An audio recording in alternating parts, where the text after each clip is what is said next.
Santa Rosa, California, San Luis Obispo, Santa Maria.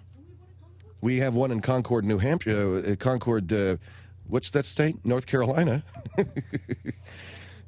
Lexington and Concord. Raleigh, Durham. Santa Fe in the Santa Fe Pacific. You know, the whole thing, man. Oh, baby, what a beautiful life it is. Thanks for joining us. Don't forget, you can go to philhendryshow.com and get the Phil Hendrie Show Best of 1999 CD. Communism is Neat, $23.50, $3.50 shipping and handling, $20 for the CD. And I've been to a lot of websites over the last year and a half that I've owned a computer. And yes, that's right. It's only been a year and a half that I've been online, okay? So don't panic. I'm slow. I'm dumb. Not too good looking. But, you know, I catch up eventually. And I've seen a lot of different kinds of websites. And I know how I'd like my website to look. It's not quite there yet.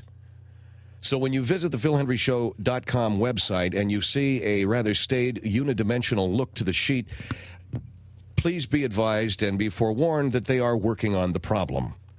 Or so I've been told anyway. It's what it is. But just click around there and you'll find the link to how to get the CD.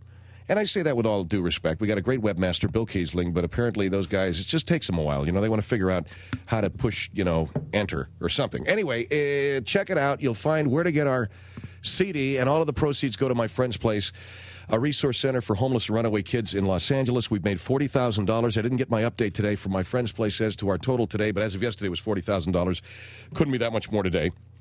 And on Friday night, we will have a radiothon, which will give you the opportunity to buy the CD by calling a 1-800 number. We're going to give you that number on Friday night, but not any sooner because we don't want a lot of jackballs jamming the line, if you know what I'm saying.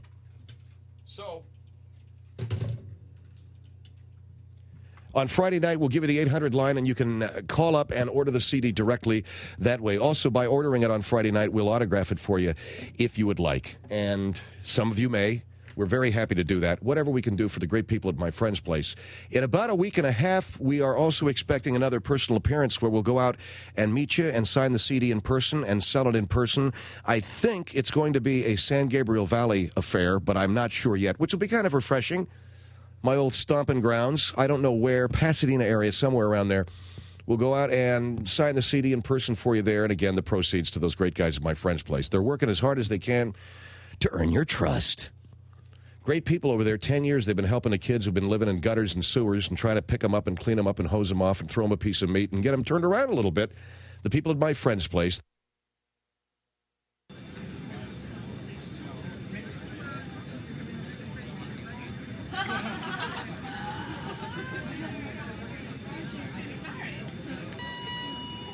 Buonasera.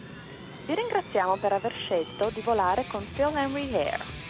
Voleremo ad un'altitudine di 30.000 piedi e cappuccino. Il volo di stasera offrirà Al Pacino e devo inoltre annunciare che mafia. Phil Hendrie Show, 1-800-449-8686, 1-800-449-8686. David G. Hall is the greatest program director in America. 1-800-449-8686. This is part 4 in a series that we inaugurated a few weeks back that we're kind of enjoying. And it has to do, really, the name of the series is Customer Service the Way It Used to Be. And we wanted to talk to people about their experiences in stores and businesses and places like that where at one time the kind of service that you received, personal, patient, professional, courteous, etc., all these things was prevalent, and I'm just wondering, is it that way? And professional, I underline that word. Are people as good at what they do as they used to be? You know what I'm saying? Are they as good at what they do as they used to be? Now, I know there may be a lot of old-timers out there. Well, you know, in my day.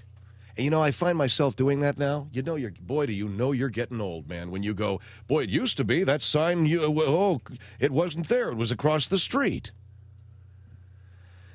So part 4 of our series is Customer Service the Way It Used to Be. We found a little piece on one of the news services yesterday, and we have a gentleman who was involved. Actually, this was a little bit of an altercation out in Alhambra last evening Is this Mr. Bonifay? Yes, sir. Sir, now you own a heating and plumbing business? Well, I own a heating and plumbing business that I've had for the last 40 years in the Alhambra area, and I have lived the last 40 years here. I've raised a daughter and a son out here, yes. What happened with the incident this was a club, is it a strip club? No, this is called the Tip Top Room, and it's an adult dance club that I have patronized. I think they've got some tremendous dancers, great costumes. I have been going there probably every week for the last couple of years. But it's a strip club, isn't it? I don't really prefer to call it that. Some men go in there for that sort of thing. I think they've got a great group of young women who dance. The costuming is outstanding. The dancing is tremendous. It's very professional, and I have gone in there after work Thursday nights generally. This week I was in Tuesday night last evening. And I am familiar with one of the young women who works there. She's a tremendous professional. Now, we asked you not to give her last name because I know that there may be some civil action going on. What's her first name? The young lady, I know her as Lucy, and she dances, does a tremendous performance and a tremendous show there on Tuesday nights. And I have been following her for the last couple of years. Now, you go into this place, the Tip Top Room, for 2 years. You've been going in there on Tuesday nights. And well, what happened last evening was this fellow was taking a lot of time. Now, let's not get too far ahead of ourselves, Mr. Bonifay. Let's just find out. You go in there, and does she dance for you? She there's two kinds of dances. There's a regular stage presentation, which is beautifully done and very professional. There is something called a table dance and something called the lap dance. And what is each? The table dance is when the young lady will stand at your table and perform. The lap dance is something more intimate and closer, so that you can get the effect of the performance a little bit better. And what had you bought? I had purchased a lap dance. And as I have every Tuesday night from this young woman. And all right, so I know, Mr. Bonifay, you've been going into the Tip Top Club in Alhambra every Tuesday night for 2 years and purchasing a lap dance from Lucy, right? With rare exception, yes, sir. Just about every Tuesday night, yes, sir. All right, and you were in there last night. Did you already pay for it? The understanding was she saw me come in. I said, "Hello, Lucy, how are you?" She said, "Mr. Bonifay, I'm doing great." I said, "Are you going to do you can leave your hat on." Is the name of the song, "You Can Leave Your Hat On." Now, that's a song? Yeah, and that's what she would dance to. So, all right, so she knows she's going to give you a $20 lap dance to the song "You Can Leave Your Hat On," is that? Well, sir, you know something? This is a young woman who is thoroughly professional. Now, I understand that. I want to get the background, okay? She is thoroughly professional, and there's really nothing to make fun of it. I'm a Korean War veteran. I served this country. I've built a business. I have been a happily married man. Does your wife have a problem with this? No, sir, she does not. I am in there for the performance. It is a professional performance. All right, so then what happened?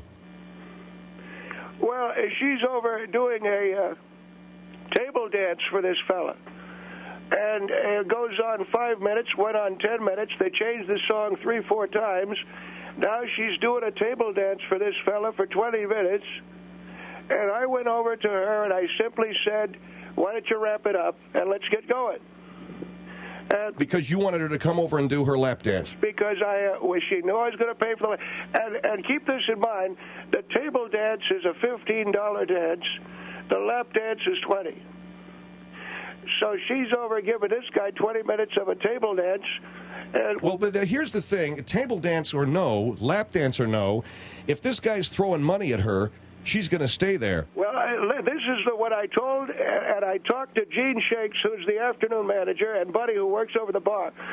And I said to them that lap dance is $20, And I went over to her and I said, why'd you wrap it up? Now, I said, what about customer loyalty? And one of the things that I said to them was there is a certain amount of customer loyalty and customer service that I've been coveted. No, but, sir, if she's given this guy a table dance, but he's throwing tip money at her. Yes, sir, I understand that. But I've been going there. There is a certain thing called customer service. And in any business you care to name, customer loyalty and customer service is paramount. And I don't give a sweet Jesus if he's throwing money at her. I ordered up the lap dance at $20. So I went over there. You know, I'm very angry remembering it. All right, take some time and take a deep breath if you have to. I went over there and I said to her, let's wrap this up and get over to my table. I got a $20 lap dance, which I've had every Tuesday night. And the man says, this kid, it can't be more than 30 years old, he says to me that she's going to be with you in a minute, old-timer, when she's done with me. And that's when something happened. The next thing that I remember happening is I got a hit. I'm so angry about it. All right, take your time. The next thing I remember is I had a handful of chest hair and bloody knuckles. Now, I'm a veteran of this country. Do you recall hitting him? I don't remember any. All I remember is him saying, she'll be with you in a minute, old-timer, as soon as she's done with me. And then the next thing I remember is having some chest hair in my hand and bloody knuckles. So you blacked out. That's the next thing that I remember. I don't remember anything else. But this is a great performance. I appreciate the costumes, the music, and the dance. Where is the customer loyalty? Where is the customer service? And a lap dance is $20. A table dance is $15. I should have gotten priority every Tuesday night. I'm in for my lap dance. So, okay, so your feeling is the customer service... Customer service was not there. And in the meantime, you got into a fight. You probably got arrested. Do you recall being arrested? I remember being spoken to by the officers, yes, sir. And I will be hearing probably more from the L.A. County Sheriff. But I'll tell you something. Well, if a lap dance, but she's going to be if a guy throws her tip money. I don't care about tip money. I paid her $20 for a lap dance. He gives her $15 for a table dance. And boy, let me tell you what. When he said she'll be with you in a minute, old timer. Pissed you off. Oh boy. The next thing I remember, there was a problem. All right, Lloyd, hold the line here. So there you have. One of many stories we've been hearing here on the program about customer service. Here's a guy that went into a place called the Tip Top Club in Alhambra, ordered up a lap dance from Lucy. She's been giving him a lap dance for every Tuesday night for the last 3 years. Instead, she goes over. It's a bizarre story. She goes over to another guy's table for $15. A fight breaks out. Now, he thinks, and what did he tell you, Mike? He thinks that even if it's the other guy's tipping her more, she should give him priority, because customer service is important. Now, here's a guy that goes into the same strip club, or if you will, adult club, every Tuesday night, gets the same lap dance from the same dancer. Why doesn't she dance for him first and then go to the $15 table dance, even if that guy is tipping more? Why did she go over to the guy for the $15 table dance instead of the lap dance? That's the question, and that's what we're discussing this evening with Mr. Lloyd Bonifay of Alhambra. And, of course, a fight broke out, and there were other things involved. 1-800-449-8686. 1-800-449-8686. Phil Hendrie Show.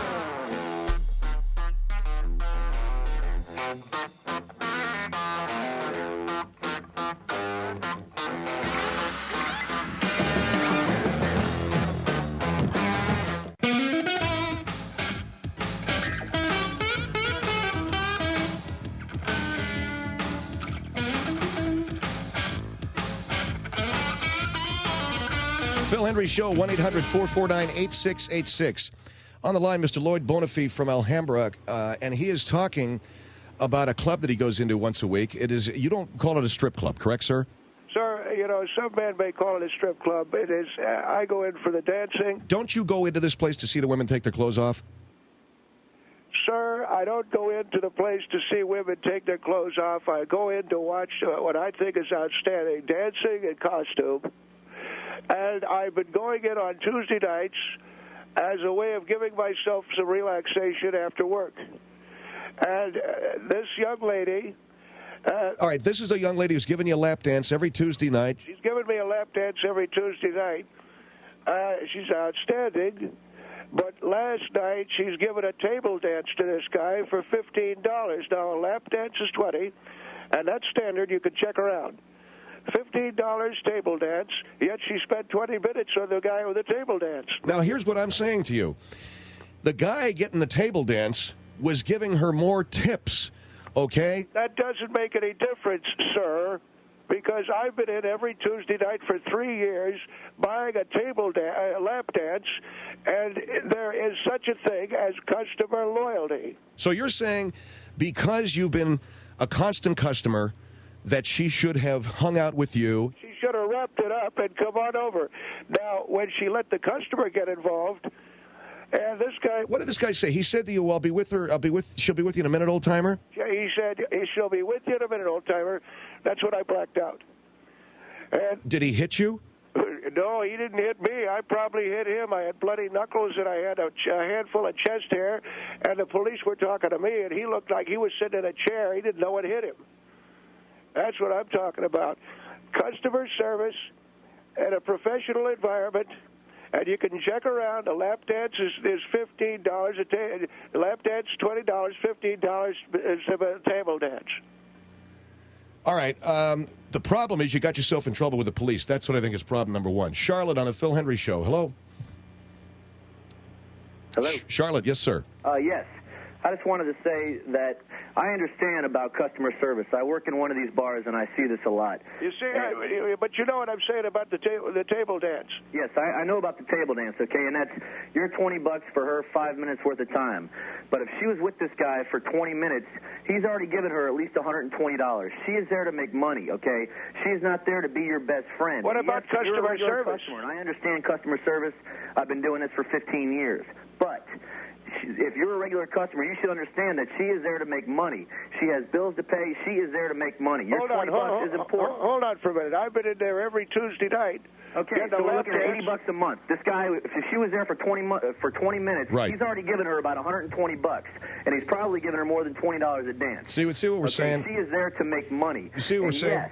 Yes. Yeah. Customer service is important. I agree with that. I work behind the bar. I understand that. And loyalty is a factor. But if you're such a loyal customer, you have to understand that this girl is also there to make as much money as she can in the time that she has allowed. So the guy may be buying a $200 for an hour, a $15 table dance, you know. Well, no, wait a second. You two guys aren't going to sit there and tell me how it is. I'm a Korean War veteran. Yeah, you're a Korean War veteran who got pissed off because you didn't get your due attention and hit somebody. Well, this guy said to me, old-timer. Well, because you went over there and you said... He doesn't know you. He doesn't know that you're a regular customer. He has no idea who you are. You're some guy who walked up and said, I want my dance, give it to me now, and he was paying for his time. And he's probably already given her, $150, $200 for her 20 minutes worth of time. Let me ask the gentleman. Let me ask the gentleman in Charlotte. You work the door at a lot of these clubs, you said? No, I 10 bar. You 10 bar. Now, this guy, Mr. Bonifay, you went up and said what to the dancer? I said, let's wrap it up. Okay, what happens if a guy says to a dancer, let's wrap it up? First of all, customers shouldn't be walking up to other tables telling other customers that I'm ready for my dance now. Your time is up. It's my time now because I'm a regular customer. That's not how it works. If you are such a loyal patron, you should understand if this girl dances for you every Tuesday and she gives you one dance, you should understand that she is also there to make as much money as she can. If she's got some guy that's in there for one night that is banging her $200 for a half hour or whatever it is, I'm sorry, but that has to outweigh your $80 a month. $80 a month, 12 months a year, 3 years. So let's do the math. 80 times 12 is what? Right, 80 times 12 is the same girl. 80 times 12. You get the same girl every time. 2 years, 2, 18 is 16. Does the same girl dance for you every time? That's $960 a year, my friend. Excuse me. Does the same girl dance for you every time? Yeah, her name's Lucy, and she dances to the song You Can Leave Your Hat On. You guys are pretty good friends. Yeah, she's right, you should terrific. understand that she is there to do a job, and yes, you are good friends, and I'm sure that as soon as she was done with this guy, she would come over and give you your due attention. But if you're a good customer and you understand why she's there, then you should understand that she is there to make as much money as she can, and there is no reason. I don't care. I understand you spend a lot of money on that. I understand that. Right. But she is there to make money. All right, and if she's got a customer that is paying her, if she's been there a half hour, she's already made over $100 for a half hour. She's making $100 in a half an hour, and you're paying her $960 in a year. You have to understand, okay, that joker is only there to get his rocks off, okay? What are you there for? What are you there for? I appreciate What are you there for? Sir, I'm answering your question. Sir, I appreciate the dance. There's something to be said for consistency. I'm a guarantee. This joker comes in off the pavement. Were you ready to leave? Getting his rocks off. Were you ready to leave? Hello? Well, we got to take a break. Thank you. Right. What? Or you just didn't get to? Were you ready to leave the club? You've been there for 3 hours, and this girl who you...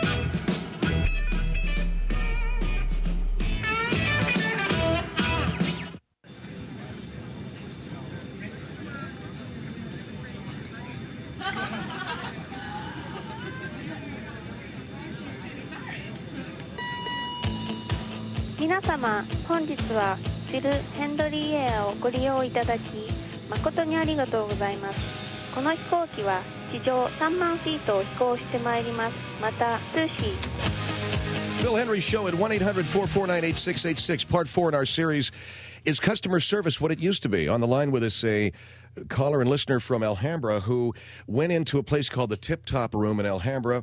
He has been paying for the same lap dancer with the same the same lap dance with the same dancer for the last 3 years.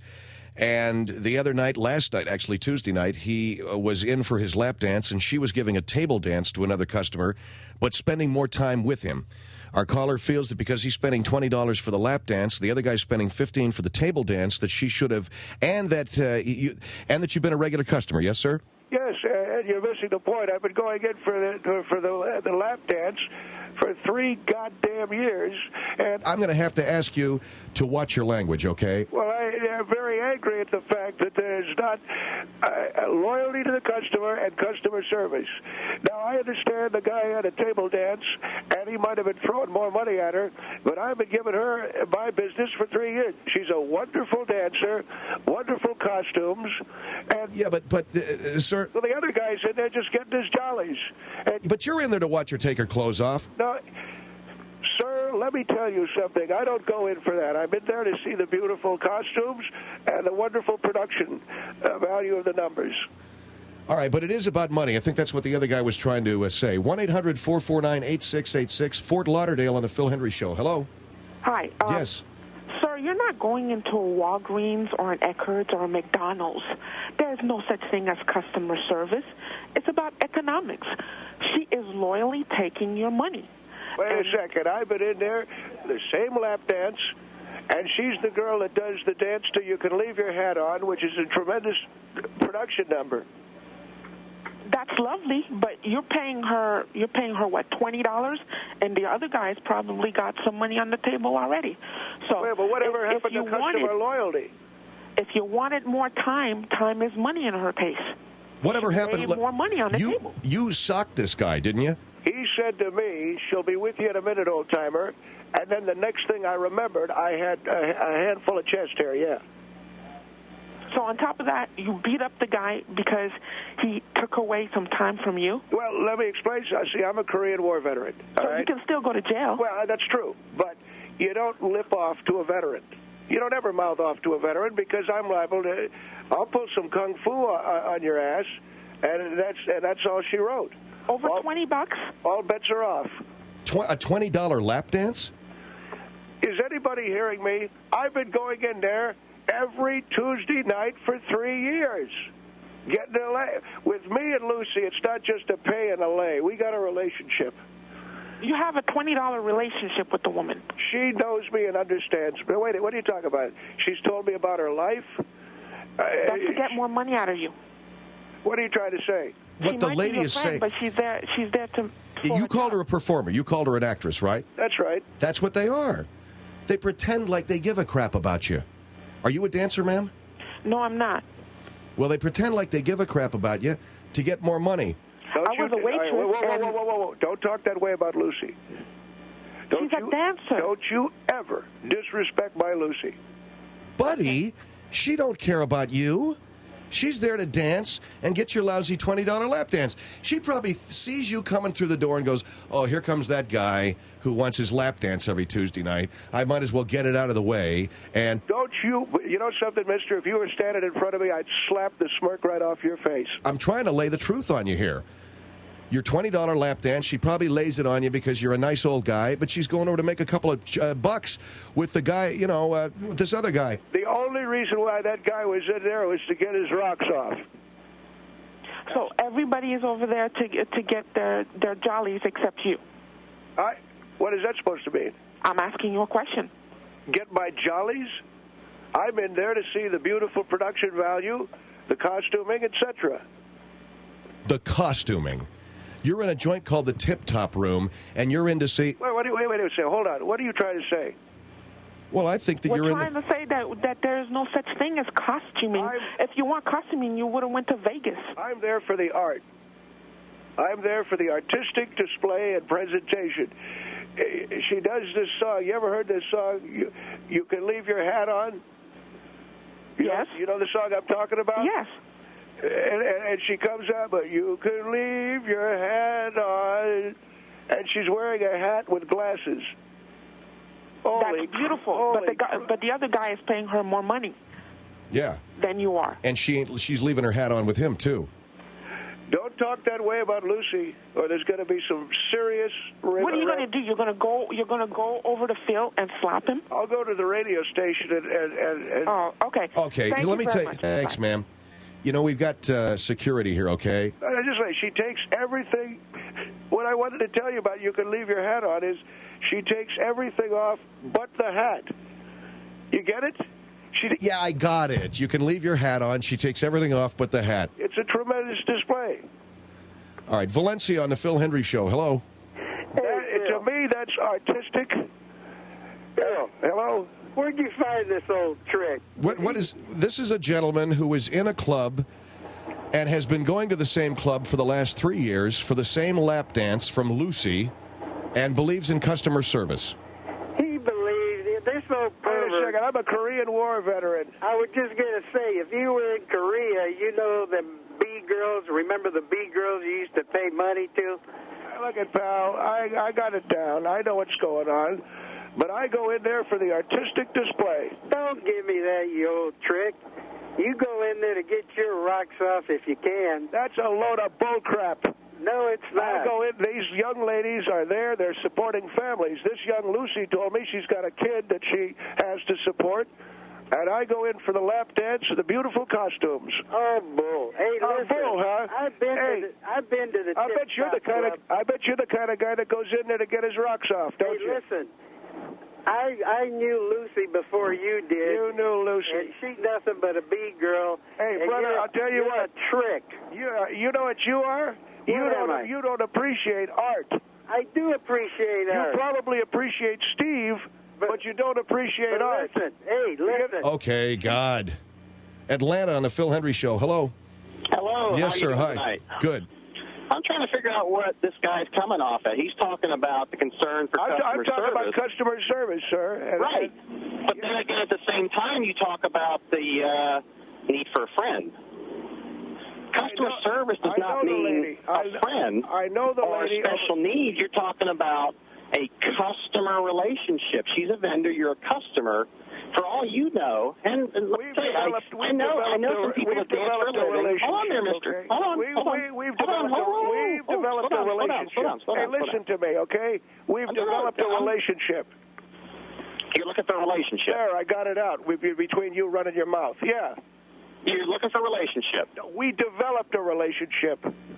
But you're looking for customer service. Which is it? Are you looking for a customer service relationship, or are you looking for a personal relationship? It's the same thing. Let me ask you this question. Yeah, what's her real name? Another question. What's her real name? Her name's Lucy. Well, no, what's her real name? Do you not know much about her name's? And you do? Yes, I sure do, son. Really? Why? Let me tell you something. Why do you know I live in a city which has the highest stripper population of any place in the United States. How do you know and that? I know a bunch of people that dance for a living. How do you and know let me that? tell you what they do. How do you know that? They suck people in like you who feel. Oh, and you they don't suck you you're getting in? an artistic. You're probably the #1 customer in Atlanta, aren't you? Oh, yeah, sure, why not? You're hanging there on a bar stool. Sure. Scratching your ass when you ought to be out. Costumes. Bull crap, you're in there to get your jollies off. You know, the only person that sounds like who's trying to get their jollies off aren't you? Is you. You're the guy. Actually, the funny thing about it is most of the time when I go to a strip club, the girls, when they are on their breaks, come by and talk to me. Oh, sure. They don't come out there strip for me. They come out and talk to me. Oh, you're a nutsucker. You wish I was a nutsucker, but I'm not. No, that's what you are, a nutsucker, and you're out there to get your jollies off. Dude.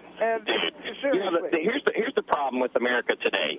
You have people who claim to be veterans that are representing the American way of life. Oh, this is the thing. Immediately when there's a conflict or somebody who disagrees with an opinion, you start calling them anything you can. I'm a Korean War veteran. And you might be a Korean War veteran, okay? but the sad part about it was I wasn't born during the Korean War, and thank God, because we have people like you defending our country. Yeah, we should have given it up to somebody else because you ain't learned anything, dude. Throwing $20 bills at strippers when I'm defending your right to get your jollies on. You are throwing $20 at strippers trying to find a relationship. I was in and Korea the problem is defending you your can't right find a to be a relationship nutsucker. with a normal human being. You're trying to find it with a stripper. If it wasn't for me going to Korea. And that's the truth. If you are trying to find a relationship with a stripper, you're going about it the wrong way, because you will never find a relationship with a stripper in a strip club. She is artistic, like the guy who, Da Vinci, the guy that did the painting. Is that him? Da Vinci never had a relationship with the people who did the paintings. How do you know? You're sitting on a bar stool, scratching your ass and throwing $20 bills. You know, so you do have time to read a book. Those who do not listen to history are doing the repeat. All right, thank you. Both of you guys. I don't know what we're accomplishing here other than getting, people angry at him and he at them for the fact that he's expecting customer service out of a stripper. I mean, that's what it's all about here, Mr. Bonafide, isn't it? You're expecting customer service out of a stripper. She's better than any ballerina that I've ever seen. She's better than any dancer I've ever seen. And for you to call her a stripper, I think, is a terrible thing. And oh, man, it makes me just so angry. I'm starting to black out a little bit. The same way I blacked out when I grabbed a handful of that guy's chest hair. Well, yeah, you're going to get angry and violent, okay? You're going to wind up in the same position you were in last night with the cops asking you questions, okay? The fact is, you want a relationship, customer service, with a woman that takes her clothes off for a living for your $120 lap dance a week. And I don't think that that's the way that world turns. And I could be wrong. 1-800-449-8686. 1-800-449-8686. This is part 4 of our series, Is Customer Service What It Used to Be? We have on the line a gentleman who went into the tip-top room in Alhambra last night and tried to get a lap dance from a dancer who was dancing a table dance for somebody else and making more money. He thinks she wasn't giving him proper customer service. And just a side note from my producer, the next time we do something on customer service, let's have a more traditional business. Not your friends who go into the tip-top room. Be really nice. 1-800-449-8686, Phil Hendrie Show.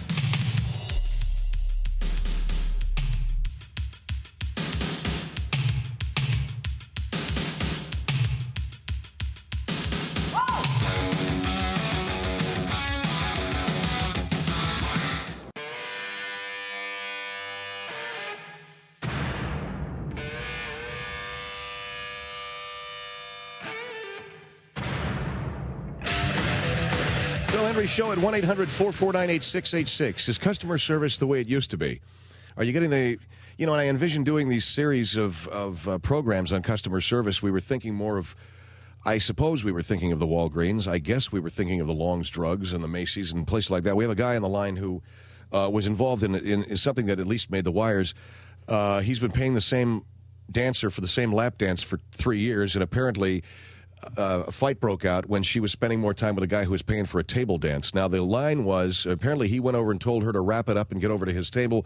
The guy she was dancing for said, wait your turn, old-timer, and then all hell broke loose. I'm on the line with Mr. Lord Bonafide from Bonafide, is it, sir? Yeah, sir, Lloyd Bonifay, yes. And the other thing you failed to mention is that I've been there 3 years, and the costume changes and the showmanship. Yeah, you're into the showmanship and the costume changes, and you don't go in there to see her take her clothes off. No, I don't, and I don't want to keep answering the same question. She dances to you can leave your hat on. It has. And the thing with that dance is she winds up taking everything off but her hat. Yeah, and to me, that's just tremendous. Great. All right. When you say that, like you think I'm an asshole. No, I don't think you're an asshole. I think that you're. You think I'm what? I first went in there when she was dancing to Spice Girls, and then she started doing the you could leave your hat on, but she was started off with, tell me what you want, what you really, really want. And to me, that was outstanding. All right, here's Anaheim. Anaheim on the Phil Hendrie Show. Hello. Hi. Yes, ma'am. What are you laughing at? I have a few things to say to this gentleman. Sir, I'm a dancer. I've been a dancer for almost 10 years now. Well, now, what do you think? I appreciate the art that you people do. Thank you very much, because, not that many people do, but I want to help you to understand a little bit where we're coming from. I'm sure that you're a very nice person, and I'm sure that she does enjoy spending time with you, but you have to remember that this is a job for us. Well, I understand. But it doesn't seem like you do, because you seem to think that... Well, what about customer service? I understand that, sir, and you probably get your cut $20 worth, but if somebody is coming in there spending a lot more money, you have to understand that when we're there to make money, that's what we're thinking about. Well, the guy was making a crack, say, old-timer, you come in the same plaid shirt.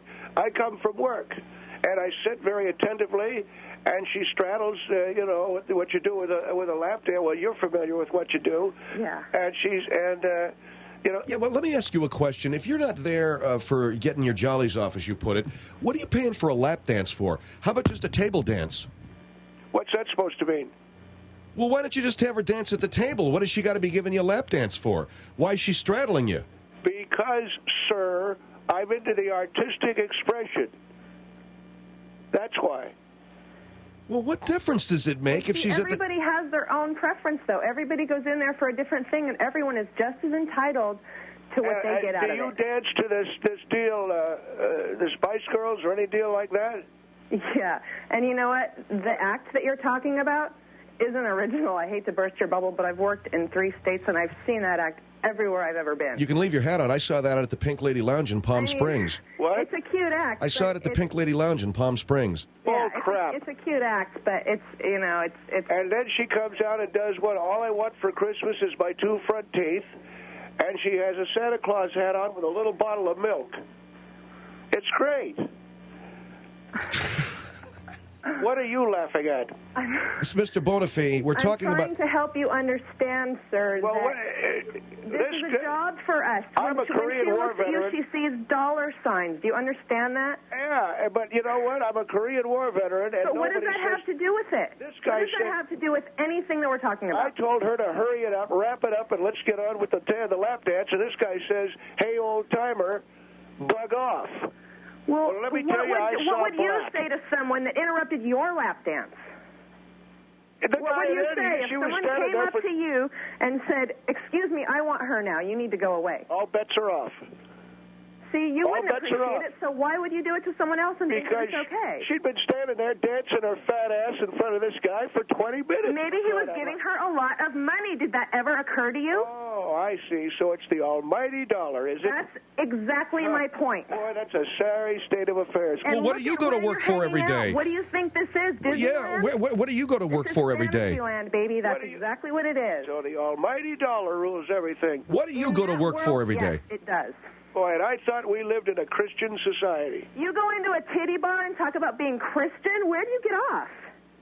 Wait a second. I don't get in there to have my rock, to get my rocks. It doesn't matter why you're in there. I'm not in there to get my rocks off. It doesn't matter why you're in there. Well, you're the one that said, and I thought we lived in a Christian society. I didn't say that. You did. You said I'm in there getting my rocks off. No, I didn't. Well, what are you talking about then? What we're talking about is, what are you doing in a strip bar when you're a Christian or whatever the heck you claim? You're talking about being a good Christian. Good Christians don't go to strip bars. So you're telling me the reason why you dance is strictly for the money? Strictly. That's why all girls do it. I've been in this business, mister, for almost 10 years. Every girl that does it for the money. You know, Jesus hung out with a whore. Well, what has that got to do with women that dance for a living, okay? Why can't I go to a strip bar? You can do anything you want, but you have to understand that if you're going to go there, you have to follow their rules. Exactly. You have to understand how things work. Thank you for your call, ma'am. Phil Hendrie Show. Lucy loves me. I know she does. Lucy? Is that the dancer? Yes. I know she loves me, and I think that she's mad at me. That's why she danced for this other guy. Buddy, Lucy don't love you, man, okay? Don't you talk about Lucy. Don't you talk about my Lucy. I think you're, you know... Shut up. Shut up. Charlotte, you're on the Phil Hendrie Show. Hello. Hello? Yes, ma'am. Hi. Oh, I just want to know, how senile is this dude that he's going to sit there and call her a fat ass? And he's supposedly in love with this chick. She's there to get her money, you know? I don't understand how he can, like, sit there and put her down. He put my Lucy down. You're the one who put your Lucy down. You're the one sitting there calling her a fat ass. You're the one talking about how she won't come over to you, how she doesn't love you or whatever. She's trying to get her money. She doesn't care about you sitting over there trying to pay her $20 when she's sitting there making $150 off some dude. She doesn't care about that. And I want to ask a question here, Mr. Bonifay. If you're so close to Lucy, what's her last name? Her last name? Yeah. Apparently it's Luce. Lucy Luce. Oh, my goodness. What do you mean, oh, my goodness? I think that you are just... Okay. Somebody's going to come in there and, like, they're paying good money for her to give them their dance. Why are you going to sit there and go over there and beat some dude up just because he's paying this woman money? What's your name? Hello?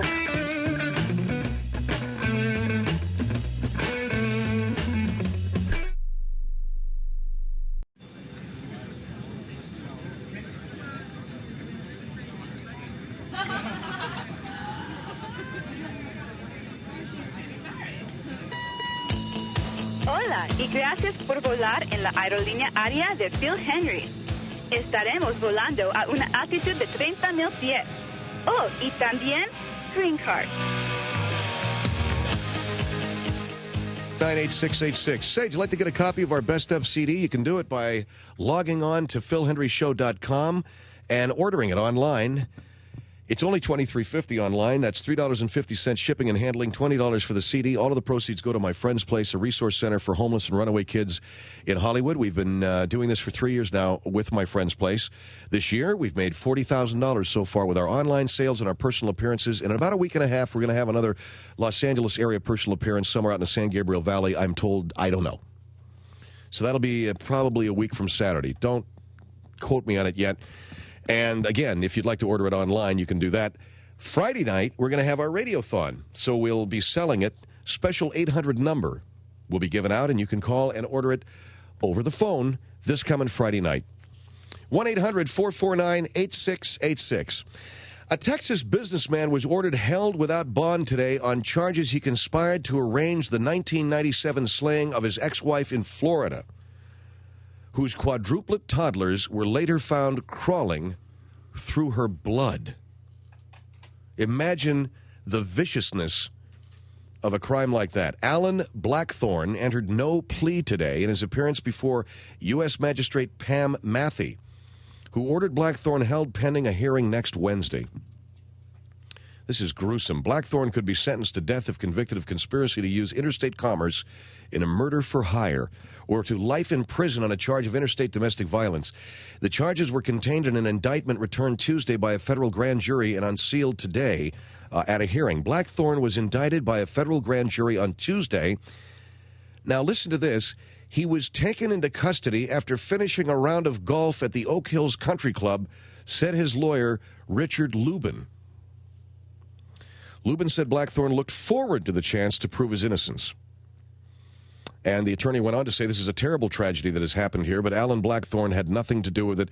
He's been living under a cloud for 2 years while various prosecutors and authorities have been looking at him. Now, immediately what jumped out at me about this story was you heard the exclamatory inflection in my voice when I said that he was taken into custody after finishing a round of golf at the Oak Hills Country Club. Vernon Dozier is a retired police inspector, lives here in Los Angeles County, and is on our newsmaker line. Vernon, how are you this evening, sir? I'm very good, Phil. All right. Did you hear what I just read? Yeah, I did, Phil, and it's important to recognize that this is a private club. And we obviously, as law enforcement officers, have a subpoena, but you have to think about the fact that this is a private club that is under the direction of the USGA. Now, hold on for a second, Vernon. This guy was taken into custody after finishing a round of golf at the Oak Hills Country Club. Is it possible that the officers arrived coincidental to him finishing the round of golf? Or are they not allowed to go onto the course and make the arrest? I don't know the circumstances of this particular arrest. I cannot comment. I can tell you that as a retired police inspector, I know what I had to deal with and what we had to deal with in the course of law enforcement, and that is that you have a private golf club. My understanding is this Oak Hills Country Club is a private club. It is under the direction of the USGA. Many of the members there are attorneys, and these officers obviously are mindful of that. And what are the officers mindful of? So you're saying that they're at a private golf course, and they know that many of the members of the golf course are attorneys of the golf club? That is correct, yes. And so what are they mindful of? Well, they're obviously mindful of the fact that if they misstep, they've got how many lawyers looking at them, and and that could be a problem. Now, if they arrested him before his round was complete, he could not submit. There are a lot of different problems involved. If you arrest a man on a private golf course, at a private golf club, I should say, before his round is complete, you're dealing with a couple of problems. Number one, because it's under USGA rules. And what does the USGA have to do with this? The USGA is the United States Golf Association. There's certain rules that cover individuals on a private golf club. It's tricky because it's private property. You've got rules with regard to wearing cleats on the course. You have rules with regard to having spectators on the course. You can open up a can of worms. And that's what, as a law enforcement officer, I have to look at. And I have to be mindful of these things. All right, we're talking with Vernon Dozier. He is a retired police inspector about these officers that would not take into custody a man who was finishing a round of golf at the Oak Hills Country Club. I don't know the particulars of this. I don't know whether these officers arrived, as I say, coincidental to this man. But keep in mind the crime that is being alleged here, and I say alleged, the murder of a woman, the 4 toddlers found crawling through her blood. The businessman has been arrested. He entered no plea. He was indicted by a federal grand jury and was taken into custody after finishing a round of golf at the Oak Hills Country Club. This is the husband of this woman. You're telling me that the officers couldn't interrupt his round of golf? Again, Phil, you are missing a couple of things here. I think it's not that the officers don't want to interrupt his round of golf, but you have United States Golf. You have the rules that we have to work under as law enforcement officers, number one. Number two, you have United States Golf Association rules. And number three, you have the club rules. The rules that we work under as law enforcement officers is that we are to subpoena the individual. We take the warrant for his arrest and issue that when the warrant is issued, and then we go and make the arrest. United States Golf Association has its rules with regard to non-club members. And the club itself has its rules with regard to going out onto the course without cleats on, no spectators on the course. Obviously, you are involved in going out onto a course where there are a number of people playing a round of golf. You cannot interfere with the people on the green. You can't interfere with people on the tee box. Okay. So, in other words, if the police officer is going to arrest a guy who is out on the golf course, but if a guy is putting out. I'm sorry, go ahead. Well, all right, if I'm a police officer, I go with you out onto a golf course to arrest a guy. Well, again, you have to be mindful of the club rules. Okay, well, let's say I'm wearing cleats. I go out on the course to bust this guy, and there are people putting. Well, with any, like with any private club or any private rule, you have to observe the rules of the club. So you wait for the individual to putt out, and then you can proceed with your arrest. But again, and for people who are not familiar with golf, putting out means for them to finish that particular hole. But you have to understand, as a law enforcement officer, and I'm working under the aegis of the United States government or any municipality or any county government, that when I go to make an arrest at a private golf club, that I have to be mindful not only of the laws of the United States of America, the state and county that I am charged to uphold, but we are dealing with a very high-ranking government body in the United States Golf Association. And that the USGA is a government organization. That is correct, yes. And it is a bureaucracy that can be very sticky. Now, this is the federal government bureau that deals with golf and the playing of golf, and like any other federal bureau, you have to keep these people happy. All right, we're talking with Vernon Dozier. He is a retired law enforcement officer, a retired police inspector. And this story in San Antonio, this man is charged with murdering his wife. The officers went out to arrest him after a grand jury indictment was handed down. And he was taken into custody after finishing a round of golf at the Oak Hills Country Club. I just saw that story and asked myself, well, did the officers make this arrest coincidental to him ending his round of golf, or is there something that keeps them from arresting him while he's playing golf? And Officer Dozier, retired Officer Dozier here, is telling me that you're dealing with not only the state law and county law, you're also dealing with the USGA rules and regulations as a government body, and then the private club rules having to do with spectators on the course, whether or not you're wearing cleats, etc. It's interesting, and I personally think that when you're dealing with a crime as serious as murder, I would give a police officer the go-ahead to walk onto the course even if somebody's putting. But that's just my call, and I'm not a police officer. Our number is 1-800-449-8686, 1-800-449-8686. Can you go onto a golf course and arrest a guy in the middle of his round, or do you have to wait for him to putt out, is basically what we're talking with Officer Dozier about. 1-800-449-8686, Phil Hendrie Show.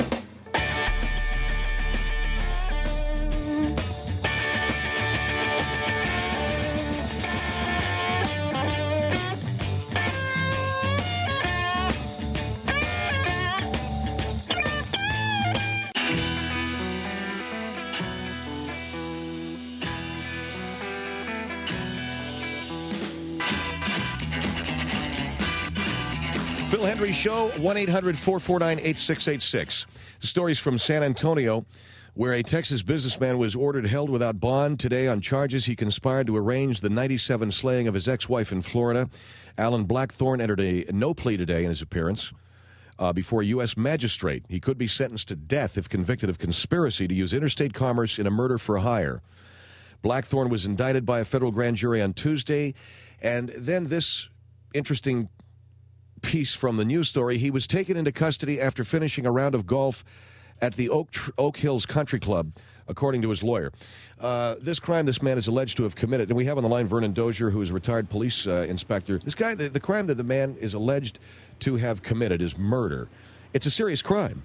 Why didn't the officers just go onto the course and arrest him? Well, again, Phil, we don't know whether or not the officers showed up as he was ending his round of golf or not, but if they had showed up while he was still playing golf, they do have to take into consideration golf etiquette, as well as the rules of the club.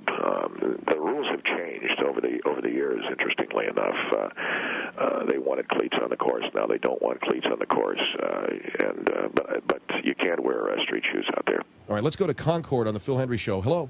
Hi, Phil. Yes. I'm a 26-year-old male. I'm a USGA member, and I've got a little problem with this gentleman saying that the USGA is a government body. The USGA is a non-profit organization for the betterment of golf in general. Well, that's true. Yes, and right, I don't see they are charged with with promoting the sport and also facilitating interaction between the playing public and the game of golf itself. Sure, but you made it sound like the officers were almost fearing the hand of the USGA, which which is totally ridiculous. Well, I don't think you can. You have a lot of things you've got to understand. You have the local municipality, you have USGA rules and regulations, and you do have the golf club rules and regulations. I personally don't think the USGA rules and regulations hold anything over an alleged murderer.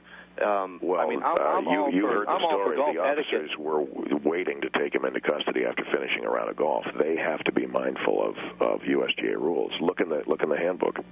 I've got the rules handbook, and there's nothing that says that police officers cannot arrest an alleged murderer on a golf course. Well, then, my friend, then why did they wait? Why did they wait? I don't know. That's something that you can't. You're speculating worse than anybody else. Wait a second. You know as well as I do that you can't go out onto a course in street shoes. Is that correct? That is correct if you're playing. I don't think it necessarily holds true for law enforcement. What about spectators? Spectators, you can go on a golf course. No, you cannot. You know I went to the U.S. Open. Wait a second. But this is not a public event. This is a private round of golf. No spectators are allowed. Wait a minute. These guys aren't spectators. They're cops who are going to make an arrest for murder. They are police officers, yes, Phil, who are going to make an arrest for murder, but they also have the rules of the club to deal with. You can't go running across a golf course, okay, while people are hitting up, while people are in the tee box. It's just not done. I personally would stop playing golf if I saw an officer walking across the fairway. All right, thanks for your call. And Thank you very much. Thank you very much. Here is North Hills on the Phil Hendrie Show. Good morning. How you doing, Mr. Hendrie? Good morning. Sir, the thing is this guy's saying that there's some kind of golf registration or regulation that prohibits officers from entering the course during a course of golf. Let me tell you, we have a news story here. The officers waited till the guy finished his round of golf, and that's for obvious reasons. If he hasn't put out, if there's people in the tee box. The reasons isn't as obvious as you think, sir, and I don't mean to call you a liar or anything, but the fact is that this man, they entered the course at a later time. They waited for him to finish his golf. Could be for safety reasons. They could believe that it'd be safer for the public to take him into custody as he's getting into his car in a parking lot, away from other spectators, away from other people that might become victims, in the event he pulls out a gun and then you have a crossfire situation. The fact that they took him into custody... Well, that's true. No, I'm not denying that, but you also recognize that you do have club rules as to wearing that. You recognize that, correct? No, I don't. What? I recognize one thing, the penal code. The penal code, 187 murder, it means that I can take you into custody. I don't care where you are. I'll go after you. There's nothing... Wait a second. So you're going to tell me that you're going to chase a fugitive across a golf course. You're going to be running across fairways while somebody's trying to hit up. You're going to be running across greens while someone's trying to putt out. Is that That's what you're paid to do.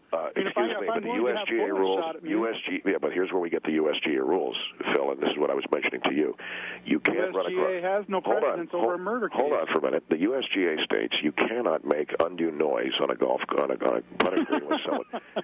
Well, sir, you can laugh if you want. Yeah, but the man's making a good point. Okay, he's a murder suspect. If I'm standing there, let me put it to you this way: if a suspect is in an airplane, you got to wait until it lands. Is that correct? No, so that's something totally different. Wait a second. Are you telling me that don't you have to wait till the plane lands? No, you don't have to, but according to federal aviation rules, you can't discharge your firearm on a plane for obvious reasons. Yeah, but we're not talking about a plane where we're worried about decompression or anything. The plane ride would be less pleasant, to put it mildly, for the people inside. Same thing with this, okay? Express decompression. What we're talking about here, both of you, are you a police officer, sir? The gentleman in North Hills, yeah. Yes, sir, I am. All right. And you're retired, Mr. Dozier. You're going to disturb the other passengers if you fire a weapon in an airplane. You're going to disturb the other passengers. Is what you're going to do. You better believe it, my friend. Well, hold on for a minute. I want to make a point. Guy's wanted for murder. He's wanted for murder. They've handed down an indictment. Why can't a police officer go onto a golf course and make the arrest, regardless of whether somebody's still putting? Because USGA regulations state you cannot make noise on a golf green. USGA regulations don't have no precedence over a murder case. Have no precedence. You're talking about if you're going across state lines. What are you, go county? Across state lines to get you for. Are you county? In my county? Yeah. No, I'm at Los Angeles Police Department. Okay, I think maybe you're county.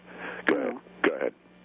Well, you can't go. A person can, if they're fleeing, or if that person has a felony warrant for them, I can go anywhere, anytime, and get that person, provided I can identify that person. All right, so you're telling me with a straight face that a guy is hitting up, okay? He's one to the green. Wait a minute, he's one to the green on a par 5. Yeah.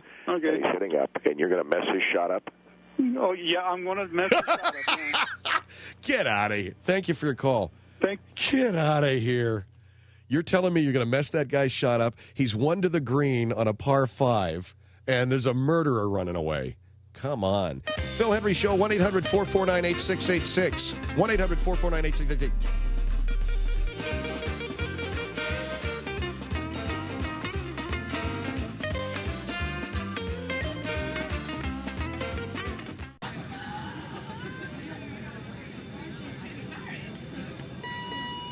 Добрый день. Спасибо, что вы выбрали компанию Phil Hendrie Air. Наш полет будет проходить на высоте 300 тысяч фит. И еще Ватика. Hey, Phil Hendrie Show here, 1-800-449-8686. And the story I'm talking about, this Texas businessman ordered held without bond on charges he conspired to arrange for the slaying of his wife. And his name is, by the way, Belush, James Belush. Mrs. Belush was killed 6 weeks after she, her husband James, and the children moved to Florida from San Antonio. Mrs. Belush had two older daughters with her ex-husband in addition to the quadruplets. In any event, this man was arrested on the charge of a conspiracy to use interstate commerce in a murder, and he was arrested after a round of golf at the Oak Hills Country Club.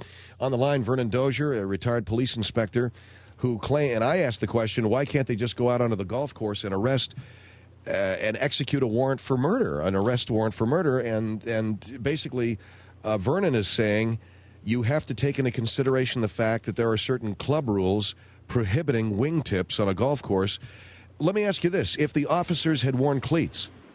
If the officers have spike shoes in the car, certainly they can change their shoes before executing the arrest. But that is generally not the case. And I would question the Texas law enforcement authority in that choice. In what way? In the fact that they sent officers to a private golf club and did not send them with adequate footwear so that they could change their shoes before they went out onto the course to arrest him. Well, in this case, they didn't, though. That's correct, because they were wearing street shoes. All right, here's Burbank on the Phil Hendrie Show. Hello. Hello. Yes, sir. Okay. I'd like to ask the retired police officer two questions. One is, the golf course is so private or more private than one's own individual home? First question. Next question is, what if that person arranges for a private jet out of the golf course and takes off to a remote country? What is he going to do? Well, obviously he's a fugitive from justice at that point, and we handed over to the United States Marshals to execute arrest warrant. So private rules are superior to the public or criminal rules? Oh, no, not at all. Not at all, but there has always been. You have to understand that in our country, golf is very important, USGA. So what? It's nothing federal. It's private. Well, that's we're absolutely correct, sir, but you have to understand that you're dealing with golfers who are putting out. If a guy, for instance, I'll give you an example. I go to a golf course and I want to arrest a serial murderer, which I did do, by the way, in my career. I had to wait because someone there was ready to par the last hole, and that would have meant a 63. That would have been a course record. So somebody has a privilege of belonging to a club, has the superior loyalty or a different law as against an ordinary citizen who doesn't have a membership in a golf club. Is that what you're telling me? No. Well, sir, you have to understand this guy was going to set a course record. You want me to go out and mess up his putt? Is that what you're telling me? Private club has nothing to do with what a person has committed. Well, that's true. He was a criminal. This guy was a serial murderer. What was the guy guilty of that you were going to arrest? He'd hacked up, I don't know how many people, like 30 or 40 people, and stuck them in suitcases. And you're waiting for some guy to putt out who's going to set a course record? Oh, of course. What? Do you play golf, sir? No, I don't. Well, then, of course, you don't understand. That's a privilege, a class of people, superior class of people, well-off people have time to play, and that's a privilege they have. Golf is played by many people in America. We have municipal courses and private courses, but you have to understand that this is a very important game to Americans, and you're telling me I'm going to walk all over some guy's line on a, let's say he's got a 30-foot putt for birdie, Well, if such a person has committed something that he's not supposed to commit, or if he's suspected of committing, yes. he has to face it. What country are you from, if I may ask, sir? Does it matter? Well, is golf big in your country? I don't know. Of course it is. India? Are you from India? Absolutely. Yeah. They got that guy. What's his name? Vijay Singh. Yeah, He's right. a hell of a golfer. Yeah. So you people I don't understand. That has nothing to do with. In other words, as a citizen, yes, law-abiding citizen. Yes, sir. My home is much more private to me than the golf club that I belong to. Well, of course. You think you'll wait for me at my home? You'll just burst in and get me. If you have to. Well, it depends on the circumstance. It doesn't matter. Are you if I had eating 10 dinner? guests around in my house, 20 guests around in my, do you respect it? You will not. If you have a party going on and you have contacted us, does the federal rule allow that such a thing? If you make contact with us and tell us that you're going to have a party and you would prefer that we execute the arrest after the last guest has gone home, yes. I'm not disturbing golfers at your house. I don't get what you're saying. Is there anybody golfing at your house? I'm just making a parallel comparison. Well, so there's people golfing at your house? Well, it doesn't have to be golfing. It could be a private party, a celebration of a birthday or a wedding or something. And have you contacted us to tell us that you're going to be having a birthday party? Would you be allowing things like that? Other consequence of what you're telling me is that... One thing you could be doing at your home, you could be playing Sega Golf, which is a computer golf game, in which case, of course, we would respect your right to that. What about the other consequence? Like if it takes off from that golf course to a private place to a remote country who doesn't have any connections at all, don't you think you complicated the issue? Well, that would be a violation of the course rules for him to bring a private plane onto the golf course, in which course then he would have a problem not only with the federal government but also with... police officers are trained to take into consideration all those other than the federal rules. Is that one of the beautiful things about America, sir, is that we do respect the private individual and try to cooperate with him as much as we can. If you're playing Sega Golf or you're having a birthday party, or even if you brought a private plane onto the golf course, we have to respect that. What do you mean, bring a private plane? What are you talking about, a private plane onto the golf course? The gentleman was saying, what if he flew away? I'm assuming that you're talking about an airplane. Yes. Yeah, no, that's good luck. I mean, it can happen, doesn't it? Can't it happen? I went to arrest a guy on a golf course, and he took off in a private plane. I don't know what you're saying. I mean, they're so rich enough to do Well, anything. That's true. Yes, they keep it. There is a golf course in Texas that has a private strip next to it, so it's possible, yes, sir. I mean... All right, thank you very much for your... Are you telling me that these guys... Yeah, there's a course in San Antonio where they have a private airstrip right next to the golf course, so in case a guy wants to putt out and flee the federal authorities, he can do both, and it's worked out pretty good. Albemarle, is it, sir? Yes. Yes, sir, you're on the air. Yeah, I wanted to say, now, if I'm playing Nintendo, I mean, by myself, I'm in my room, and I've committed a crime. I've murdered my parents, right? Yes, sir. And I'm playing Nintendo. It doesn't matter what kind of game it was. You're telling me the police will not come into my room and arrest me. That's a lie, because I already got arrested for not showing up in court for a ticket, a speeding violation. And I was out building a fence out on my land. They arrested me right then. Well, wait a second. You asked me about Nintendo. Yeah, it doesn't matter what kind of game I'm playing or whatever I'm playing, or if I'm building a fence or whatever. They aren't going to wait. No, it depends. Your property building a fence, sir, is that it? Yeah, And you were arrested for what? Not showing up you had a warrant?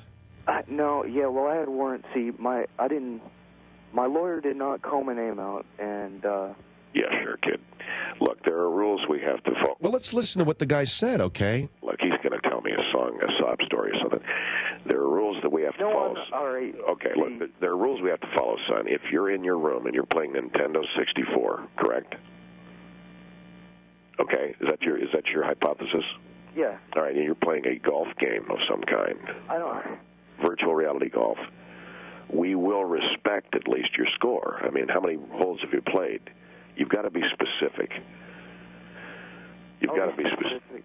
All right, now, if I was a cop and I had to arrest that guy, and he's making his putt or whatever, and I'm going to walk right past him. I don't care. I would walk right past him. Yeah, and you'd be breaking the law. Stop breaking windows and stealing candy, and you got nothing to fear from. Are you a police officer? No, I you're would not. go arrest that guy because he killed somebody. If he killed my mom, see, or if I was your brother-in-law and I killed your sister, you're telling me that you would not arrest me if I was... No, I didn't say that. I would arrest you, but I would allow you to hit out. I'd allow you to complete your round of golf first. That's USGA. Would. So If, you're let's say, for instance, it won't matter whenever I'm going to be in jail for the rest of my life, but I'll have a good score. Well, yes. But what if I suck? Let's say. What kind of sick person would go out there and do something like that? Let me put on a party. If you're let me kill my wife and let me go put on a party, or let's go play golf. I'm just saying, son, that if you, if let's say, for instance, you're the police officer, and I killed your mother, okay? Are you telling me you're not going to let me finish putting out on the 18th hole? Okay, I would not be able to be in that case because you killed my mother, because that's my family you killed. Somebody else would have to do it, but... You wouldn't let me finish my round of golf, is that what you're saying? No, I'd be out on top of the golf course with my SKS throwing you full of bullets. Okay? Well, I would be against the law. Well... Okay. I'm not the cop that has to arrest you. All right. Listen, thank you very much for your call. I think you're missing the point of what the guy... No, I heard what he was saying, and I'm telling him we got rules. So, you have to understand something. There are murder warrants, and then there is a Texas press, okay? There's a skins game, there's murder, there's all kinds of stuff in this world. I have to respect each and every one of them. Okay. Are you telling... Hold on for a minute. So I'm guilty of butchering up a whole family by setting fire to their house, but I'm one skin away from winning a golf to the skins game? Are you talking about the one on NBC? Yeah, the one on NBC. Let's say it's the one on NBC. You're going to wait? Because the USGA rules state, I hate to have to go through this again, USGA rules state, you got to let the guy putt out. I know, and you can't wear street shoes out on a golf course. And you're telling me that the Texas authorities should have given their arresting officers golf cleats so they could go out? Yes, otherwise they're not aerating the course. It doesn't matter if you're pitching in your backyard or you're in the Masters. I have to wait until you hole out. Smithfield on the Phil Hendrie Show. Hello. Hi. Hi. I have a comment for Mr. Dozier. Yes, ma'am. I would just like to know if, say someone's injured on the golf course, say someone has pulled a gun on a player, emergency personnel, rescue squad, comes to the golf course. Do they have to wait for everyone to finish putting out, or do they have to have cleats on before they can rush on to the golf course to save this person? Well, you know what my answer is going to be. What are you asking me for? No, I want to know what your answer is, because what's the difference? This guy has gone and murdered people. He could be out there wait a second. killing more people. Alleged. A man's innocent until innocent until proven guilty. Okay. All right, but still, you're saying the golf association rules are United States interrupt United a States golf game. United you cannot States go on to a golf course. No, unless you have cleats. cleats. Yeah, you have to wear cleats. Okay, so what's the difference? Emergency personnel, they're not allowed to interrupt a golf game? Well, look, we're talking about a crime that's 2 years old. This woman was murdered 2 years ago. What are you talking about? I'm asking you the question. You're going to make me send officers out to arrest this guy on a 2-year-old murder rap when this guy is about ready to sink a 30-foot putt? What are you talking about? Do you belong to this golf course? I beg your pardon? Do you belong to this golf course, this country club? No, man. I wish I did. No, man. It seems like you're just trying to keep peace with this country club. You're talking about an injured person who's not allegedly injured, so it doesn't apply. We're talking about... It does apply. Those rules are crock. They can't get on the golf course because they don't have the cleats and they can't interrupt? Wait a minute. Is this person who's injured, he's alleged to have been injured, or is he injured? I don't understand your question. Someone is What do you mean alleged to have... There's someone that's been hurt. Allegedly. Yeah. Allegedly, yeah, sure. Right. Okay, so they call 911. All right. Okay? If he's allegedly injured. What do you mean allegedly hurt? Proper shoes on. Someone's putting out. Ma'am, do you know that millions of dollars worth of damage are done to American golf courses every year because people are not wearing the proper... People who? Buddy. You live in a fantasy land, lady.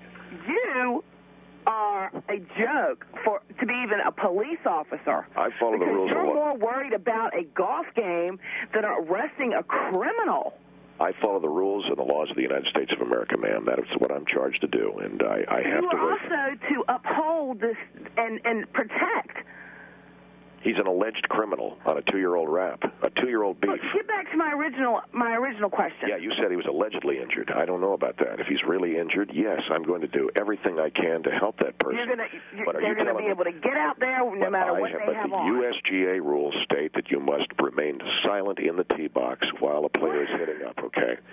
So that you're running to a guy who is hurt, Mr. Dozier, and you come up to a tee box, and the person is getting ready to hit. You stop? You have to stop and be quiet, yeah. So somebody's bleeding to death, and you're stopping and you're being quiet for that person to hit. Well, you say it like it's a terrible thing. I mean, improper footwear destroys thousands of golf courses every year. That and divots. Ha, ha, ha. Laugh. Go ahead and laugh. Jesus, you bitch. You're ridiculous. Yeah, you're ridiculous. Oh, my God, Mr. Dozier. How long were you a police officer? I was a police officer for 30 years, ma'am. I've retired. I'm in security consultant business now. And you need to learn your laws, lady.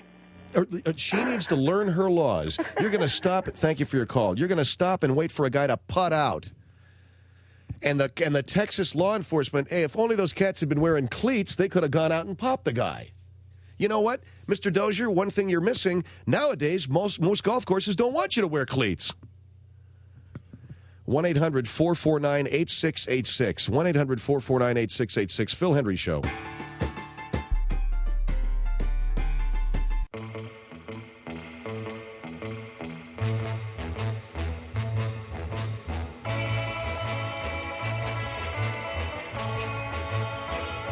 Phil Hendrie here, 1-800-449-8686.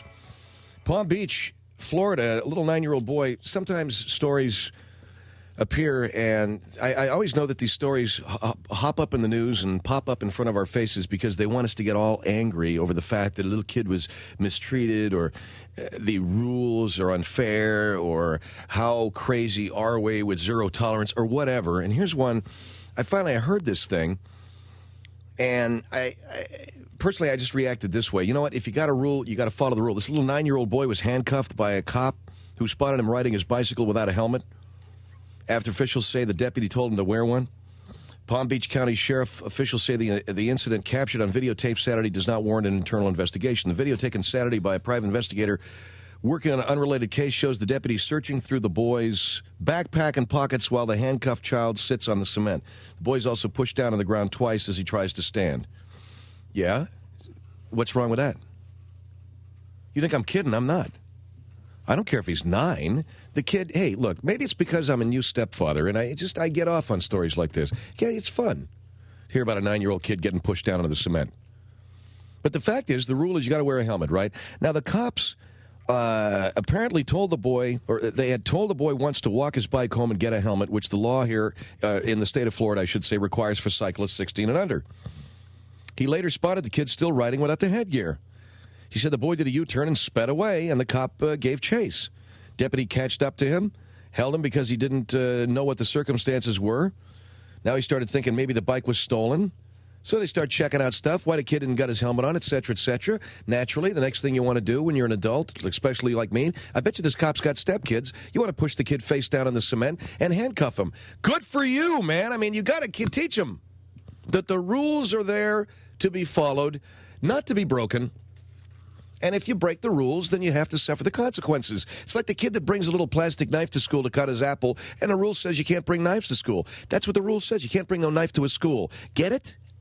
Well, he only brought it to cut the apple, and well, it's fine, you know, it's too bad. Don't give him a knife to cut his apple. Don't give him an apple, or teach him how to eat an apple without cutting it up. Let me ask you a question. Growing up, did you have to cut up an apple before you ate it, Schaefer? You did? Jesus. Pretty weird, if you ask me. Any guy got to cut an apple up before he eats it. What's with these people that quarter up their apples before they eat them? Just eat the apple. You know, they give the kid the knife to quarter up his little apple when he's at school. A, can't give him a knife. No knives allowed at school. B, teach the kid to be a man and eat the apple like a man. Quarter the freaking thing up.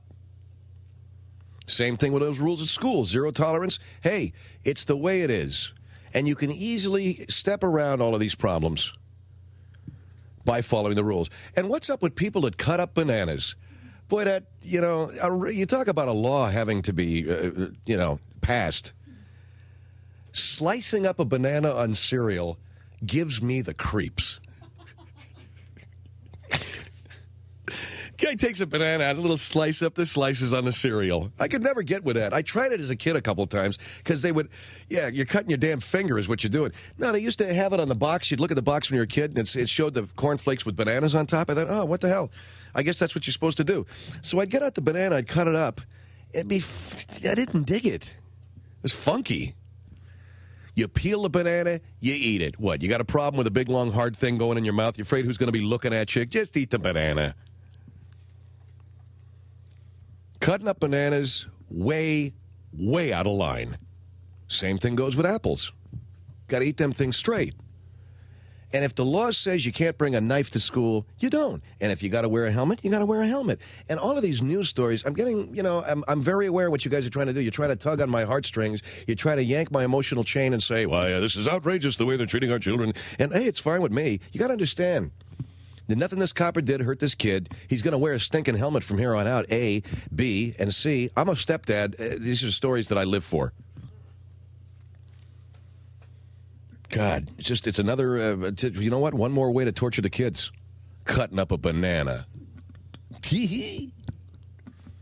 By the way, PhilHenryShow.com. We got the best of the Phil Henry Show, 99 CDs. Communism is neat. PhilHenryShow.com. Log on. Friday night, we're going to have our big radiothon. 3 hours where you can buy that stinking thing for $23.50. Phil Henry Show.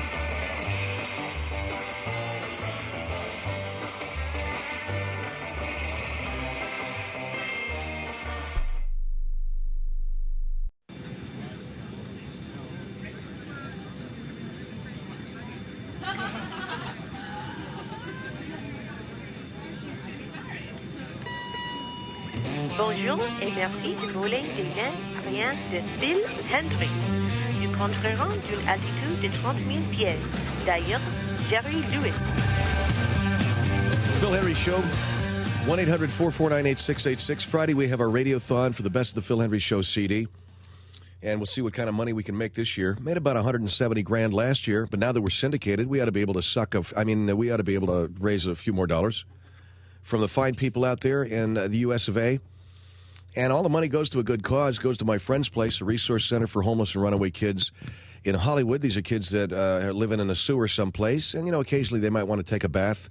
They might want to get a little medical counseling, a little job counseling, maybe even make a phone call. Not that anybody calls them, and they don't, believe me. These are kids, they leave home, and their parents want nothing more to do with them, which I suppose some of you are saying to yourselves, well, good.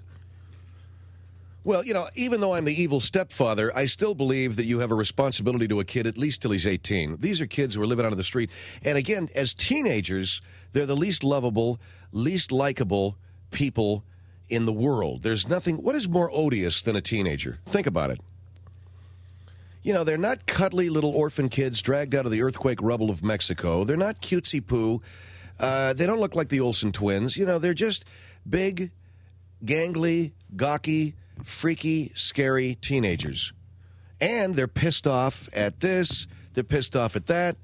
They don't like life because they can't have some of the stuff that they want. They don't dig life because of some of the crap that they want to do that they're not allowed to do. They're caught right in the middle, and that's the way it ought to be. But the fact is, they got nobody in their life telling them how it ought to be. No parent, no nothing.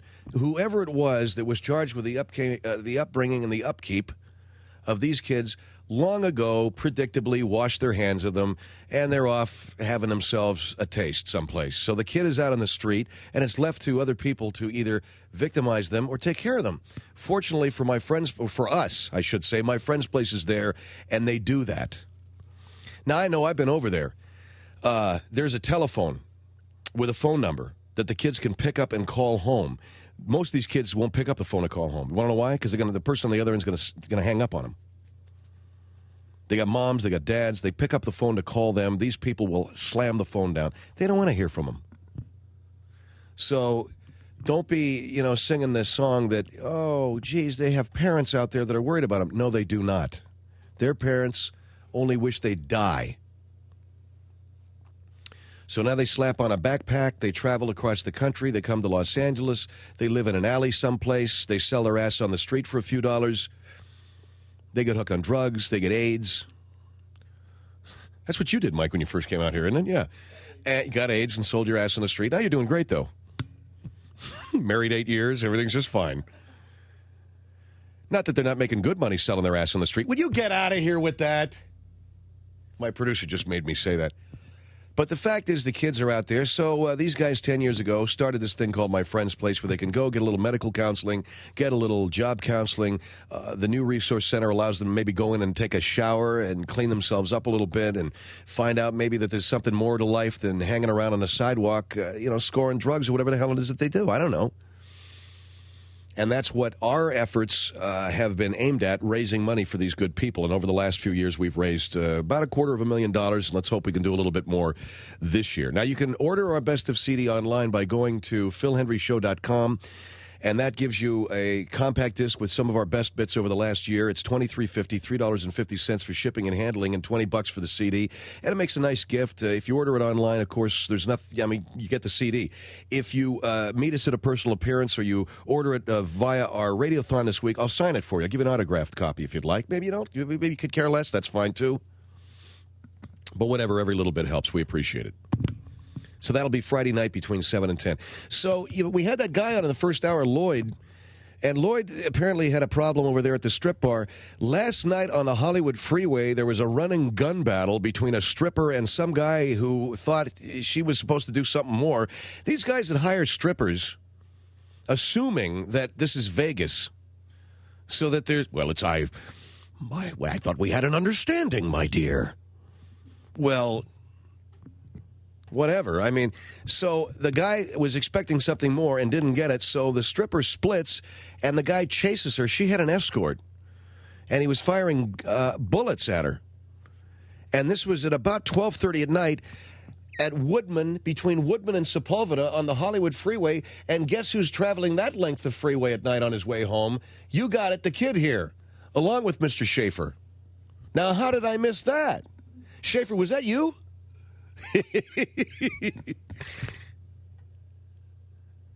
A running gun battle on the freeway between a stripper who this clown claims stiffed her, if you'll pardon the expression, and some dick paying for whatever. Was it his birthday? Can you imagine how sad this cat is?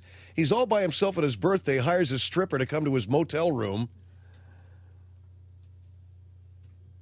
Hey, what are you doing, babe? Come on, babe, put your ass in my face.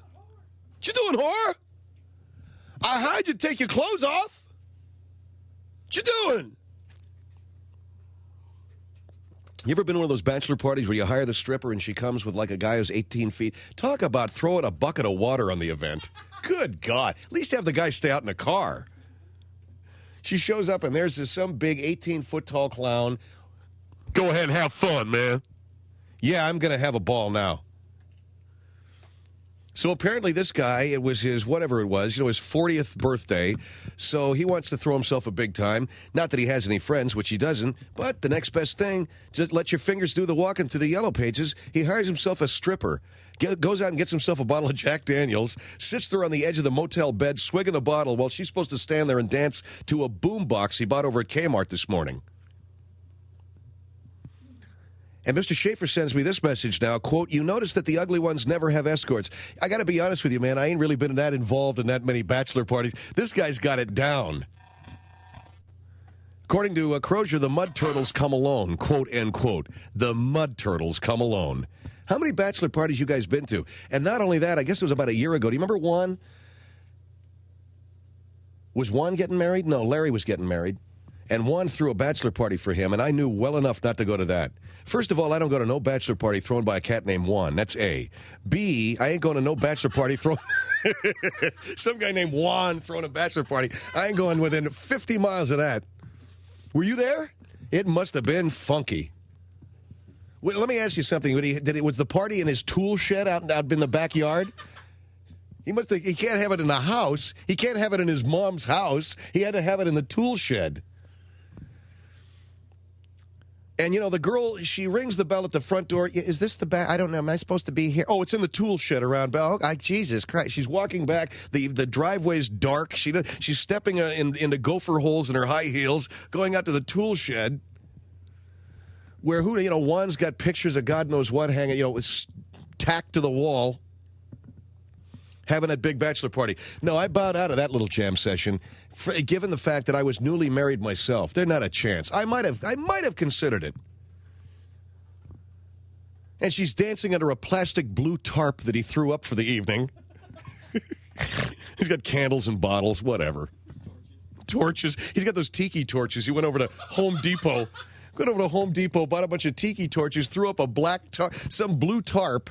This poor chick is finding her way over the gopher holes in the backyard in her spiked heels.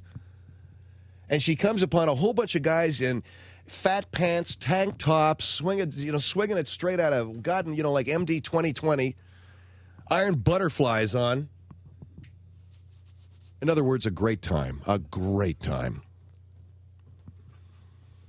So there you go. We just did a fairly entertaining wrap of about 15 minutes. Absolutely no reason for you to call, but you could if you'd like. And I'll give the number. Periodically, I do that. 1-800-449-8686. It's the Phil Hendrie Show.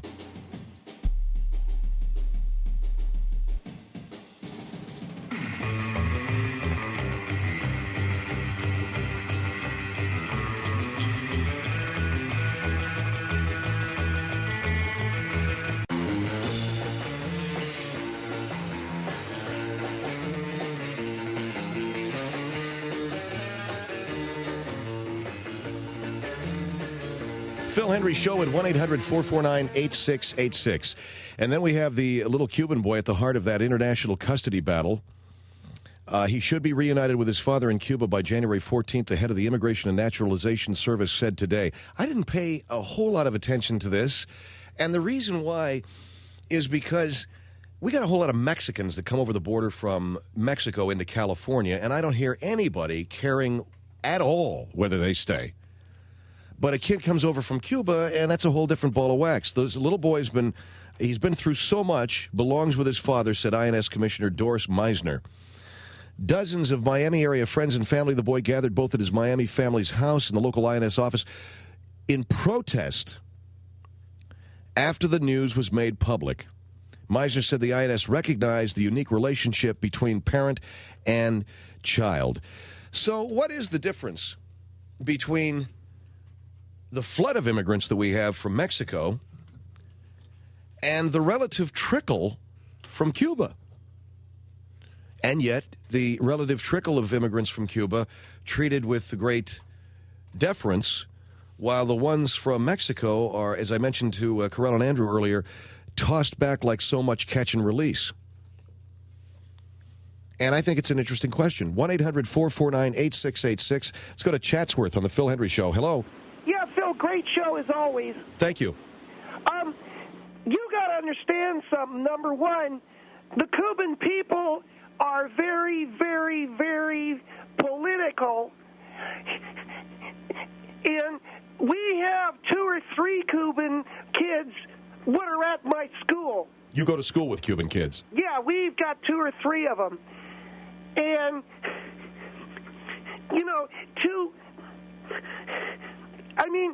Why don't you take a deep breath, kid, okay, so that... Okay, sorry.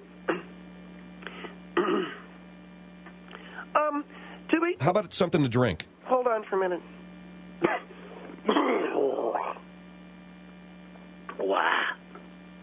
Wow. To be honest with you, Phil, the Cuban people are, I don't know how to put this, you don't mess with them.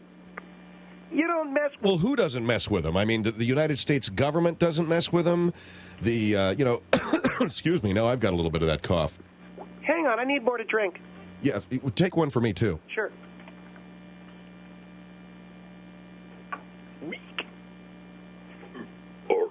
Good.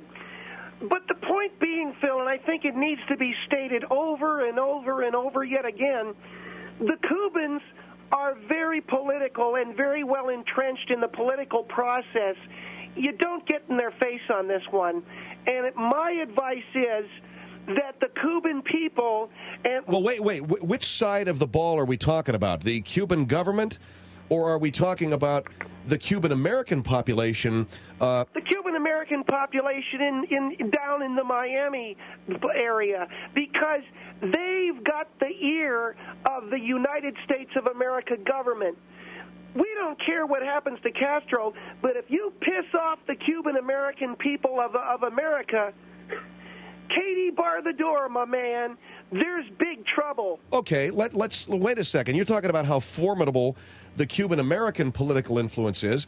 What about the Mexican-American? Not the same thing. Why? I mean, it's not. They don't have near the juice.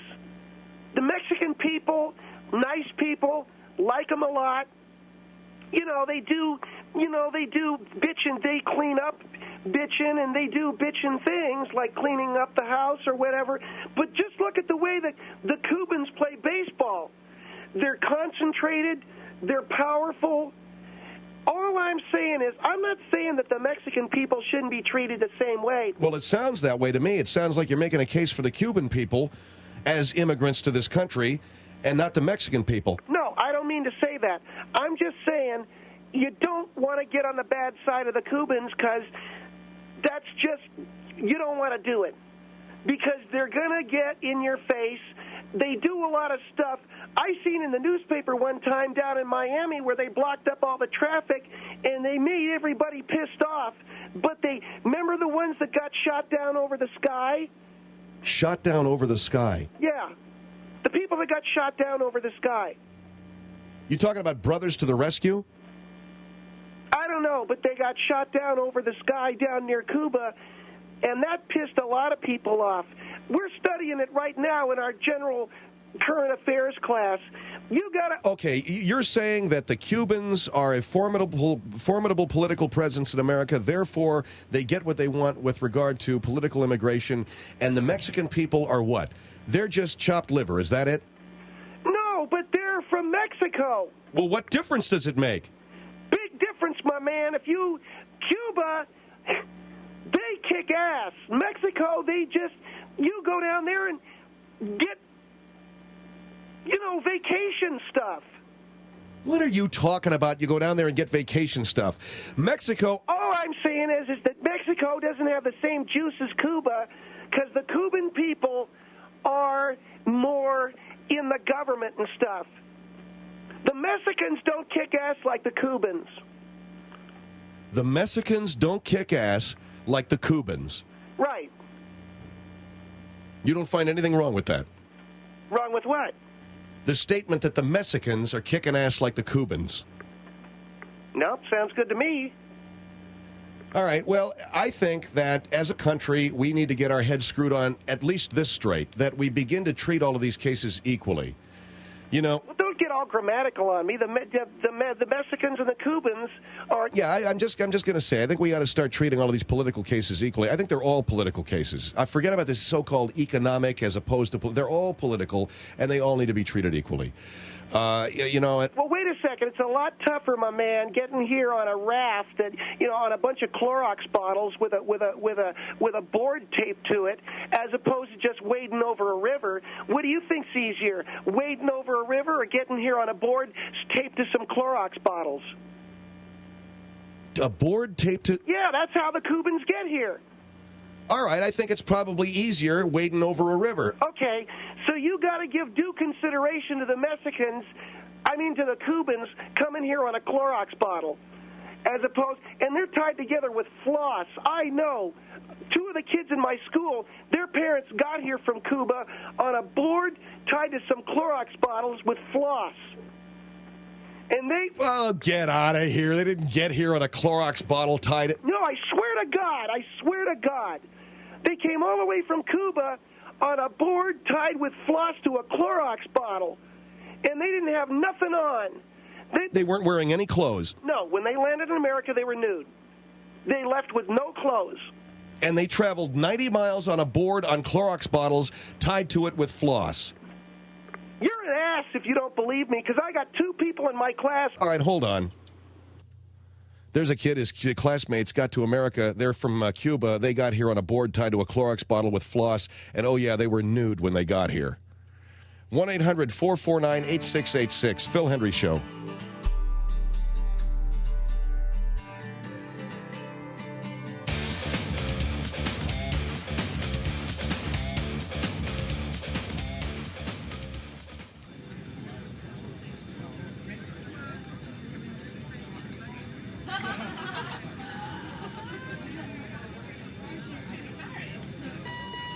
乘客們，你哋好，多謝你哋與 Bill Hendrie 先生一齊飛行。我哋現在正係響3萬尺高空中飛翔。順便告訴大家，插食，我哋今晚嘅特別嘉賓係 Jackie Chan 先生。Phil Hendrie at 1-800-449-8686. This little boy who is being returned to Cuba, I don't know the whole story, but he was here, and now his father has expressed, obviously, his true wishes to have the child returned to him in Cuba, and that's the end of that. And the INS has decided that that is the Immigration Naturalization Service has decided that that's the best thing to do. The little guy, and what is his name? What's the kid's name? Elian? His Miami relatives could try to legally block the departure through a number of maneuvers. They have been taking care of the boy since he was rescued from the sea after a boat that he, his mother, and stepfather and others were on sank. His mother and stepfather died. Elian Gonzalez.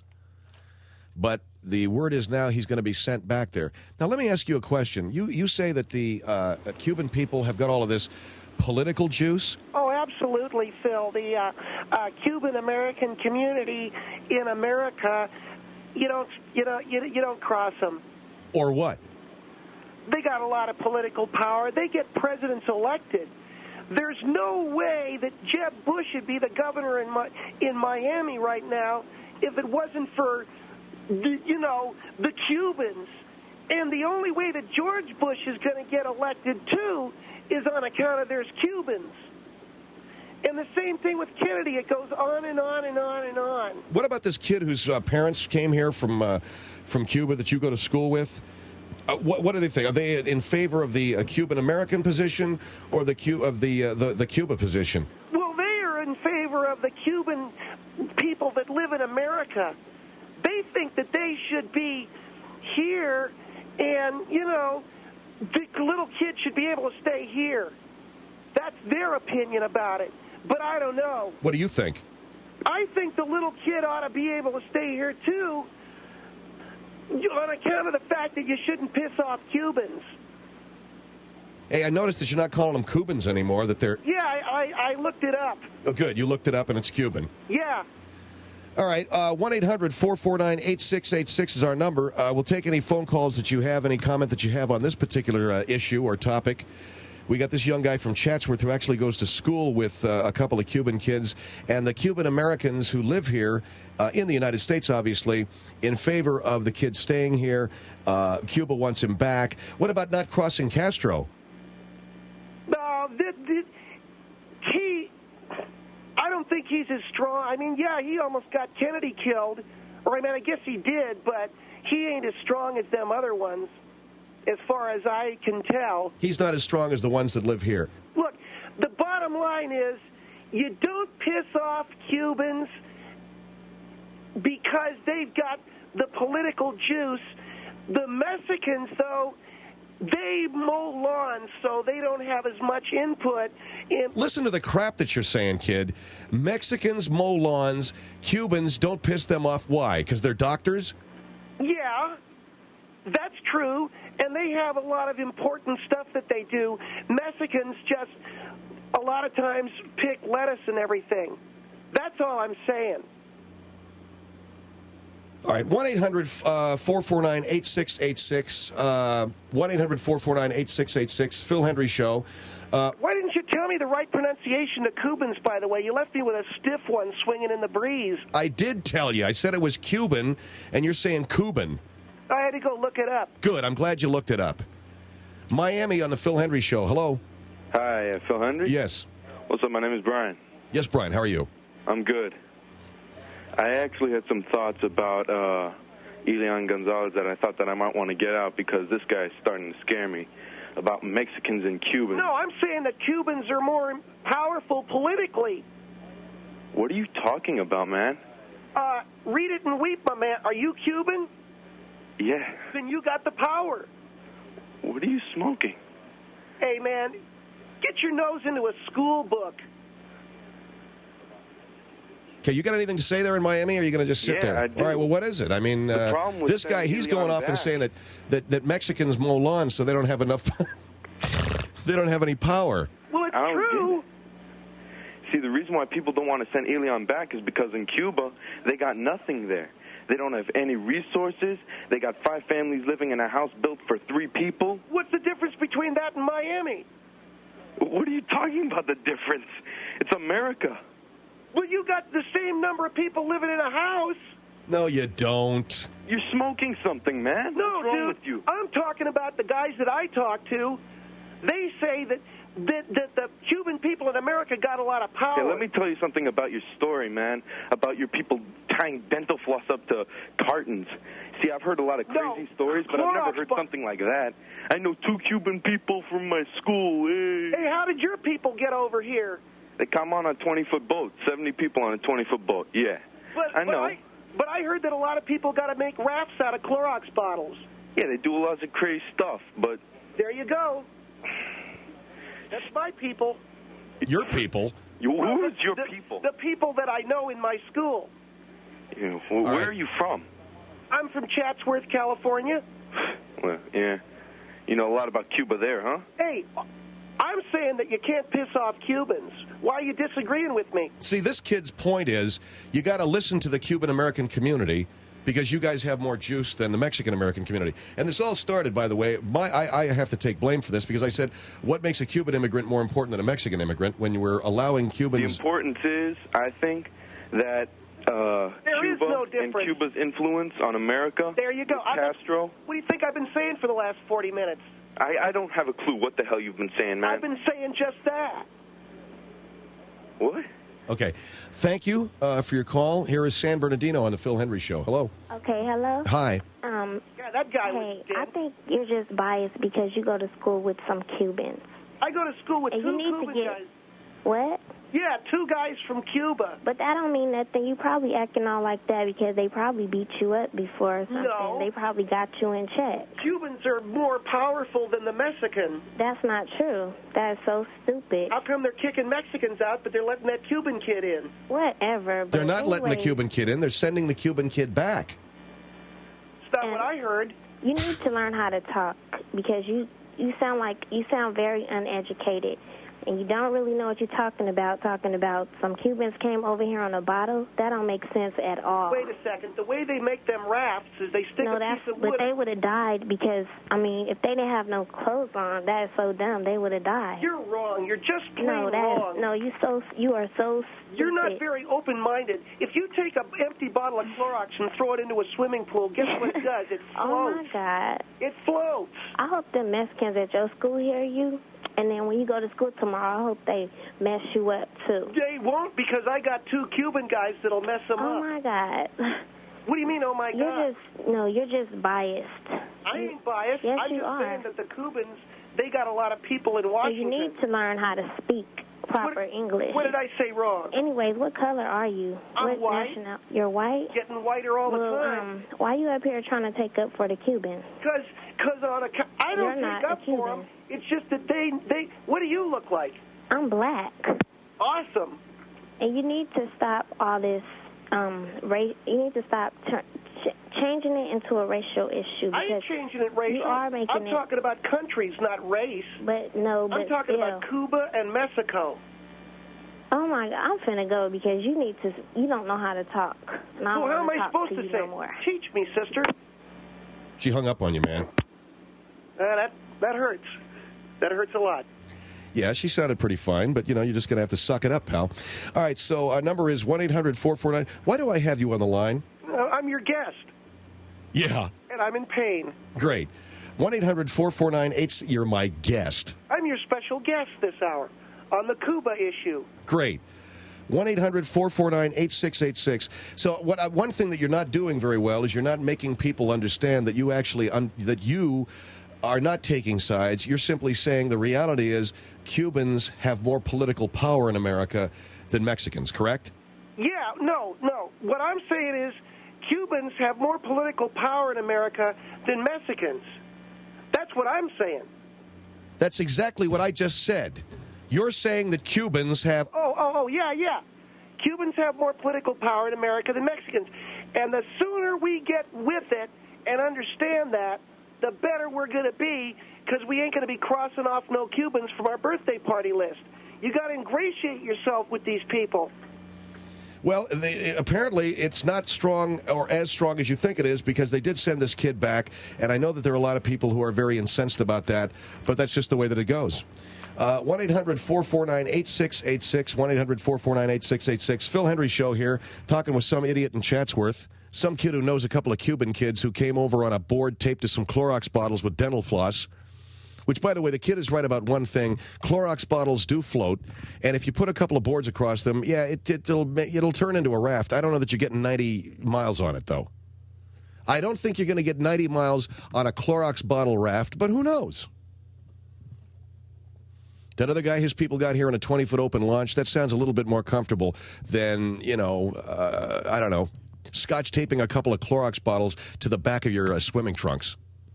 1-800-449-8686, Phil Hendrie Show.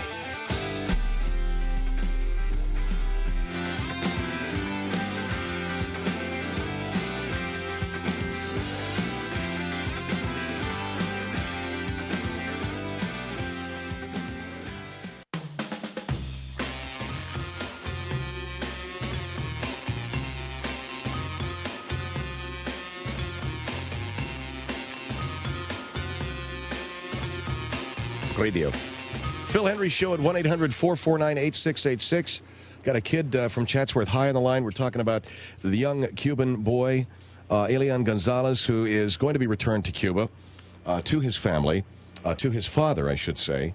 His mother and stepfather lost their lives coming to the United States, and your point is, I've heard your point. I don't need you to say it again, okay?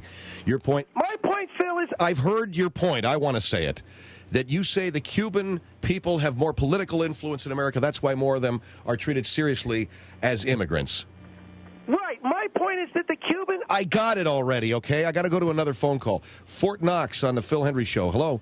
Hello? Yes, sir. Yeah, I don't agree with this other kid on the line. I don't think that he has any idea what the hell he's talking about, really. And, I studied it in school. You did what? We studied it in current events. Okay, well, that's good for you, son. How old are you anyway? 17. You're 17 years old. Well, let me tell you something. I'm in the United States Army, and I have a little bit more of an idea about what life's all about. Well, I'm telling you, the Cuban people, you better not mess with them. And why is that? Because they have more friends in the Washington, D.C. area. Oh, okay. And how do you know this? Because look at all of them that come over here as immigrants, and nobody ever sends them back except for now that one kid. They've been sending them back for years. Oh, crap. They just don't come on the news. Because the only reason you found out about this I don't know where you're getting your little boy. What? The only way that you found out about this in current events is because some little boy lost his mom and his stepdad. That's the only reason you heard about it. Where are you getting your information? Gee, CNN maybe? I think you're misinformed on the political deal. Okay, so just because you're in the Army, all you guys... Grow up. Well, what am I saying that's wrong? You don't know what the hell you're talking about. Like where? Like what? Gee, the Cubans have so much political power and all this immigration crap. What do you know? You probably still live with your parents. Just Castro, because you read a newspaper or watch TV every once in a while, what do you know? Hey, what if we get into a shooting war with Castro? Then what? And then I'm going to go down and I'm going to fix it because that's my job. He's going to kick butt. Get out of here. Castro on a little tiny island going to kick butt? They'll go into caves and stuff. It'll be a guerrilla war. Yeah, okay. It'll be a real guerrilla war. It'll be like Iraq. You guys only a hell of a lot smaller. You guys will have to take flamethrowers and stuff. Okay, yeah. You know that Castro... You know he'll open up on your ass. Yeah, you know he will. Yeah, Sure he will. God, this kid makes me laugh. What are you laughing about?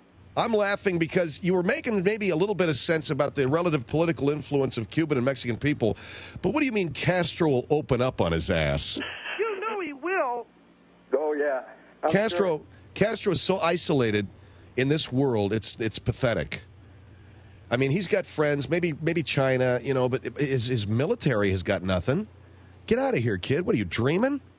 Did you ever see that movie Heartbreak Ridge with Clint Eastwood? Hey, kid. Kid! I guess what? Yeah. What are you doing? Are you standing guard out near the barracks? No. Would you go over to get yourself another bottle of beer or something? Yeah, that's because I am old enough to drink, which evidently you're not. If you see Heartbreak Ridge with Clint Eastwood in it, I saw the movie. They got Cubans in there. They kick ass. Oh, sure they did. All right. Listen, if Cuba was a threat, don't you think we would have nuked them already? No. Because the Russians would nuke us. Cuba is a little tiny island in the middle of the ocean, and evidently it's not that big of a deal to the rest of the world besides you. Thanks for your call, sir. 1-800-449-8686. Yeah, go scrub the latrine out on account of you got KP duty. Oh, shut up. What? Just be quiet. Pineville on the Phil Hendrie Show. Hi, Phil. Hi. I'm Yes, ma'am. calling, so I'm going to speak with this kid. Mm-hmm. I'm under the impression that he goes guy to Chatsworth says he was High. in the Army. I doubt it very sincerely. Okay, listen, Junior, isn't it almost your bedtime? And I was curious if you've been sniffing those Clorox bottles as well. I'm bet from you're that. smoking I was born cigarettes. and raised in that area, in the Simi Valley. You're smoking cigarettes. No, sir, actually, I'm not. But at least I can buy them. I want to find out. I think you're a poor representation of that area. I was raised in Simi Valley, California. I'm one of the better people from this area. Actually, I would have to say you're one of the worst. Hey, what is this, open mic night or something? Where'd You know come what? from? You opened it up Oh, for man. yourself. You did, kid. You're the one that was talking about really it. did start This is real amateur Now, hour, as far as this child is concerned, I'm a Hispanic female. As a Hispanic female, are you trying to tell me that because my grandparents are from Spain, my grandparents came here legally from Spain. Oh, wait a second. That Here we we are go. not as good. Wait a minute. That we are not From as good Spain. as these Cubans that come over on supposed Clorox bottles. Did you say you're Hispanic? I said I'm Hispanic. You might want to clean your ears out, Junior. You said you're Hispanic. Come on, grow up. How old is this kid, Phil? I said I'm 16. Oh, I thought you said you were 17. Well, then why are you asking? Because I wanted to make sure, because you can't keep your story straight. I have listened to Wouldn't you. want to be you. Oh, God. Oh, my God. All right, so I'm look, so sorry. your grandparents come from Spain, That's and Her grandparents are from Mexico. Everybody says that. No, my grandparents are actually from Spain. And I think that this child does have a better life in the United States. well, but the point being that the father wanted him home, and this is a rare instance where the United States has returned, well, not a rare instance, a rare instance in this situation where the United States would return a child back to Cuba. As high as the feelings go against the Castro regime, the INS felt it was better that the kid be with his mother and father. Family. Boy, what a mess up, man, because they're going against the Cuban people what live down in the Miami region. It has nothing to do with the Cuban people. Yeah, it do. No, it doesn't. It and if do. you feel that, I'm sure you can go find Elvis, too. Hey, check this out. Check what out. I'm hearing nothing but a bunch of hot air. You and me. I'm not content to be with you in the daytime. What about it, baby? Oh, God. Girl, I want to be with you all Phil, thank you very much. What about it, baby? The only time I feel alright is by your side. Girl, I want to be with you all of the time, all day and all of the night. All day and all of the night. All day and all of the night. I believe that you and me last forever. Oh yeah, all day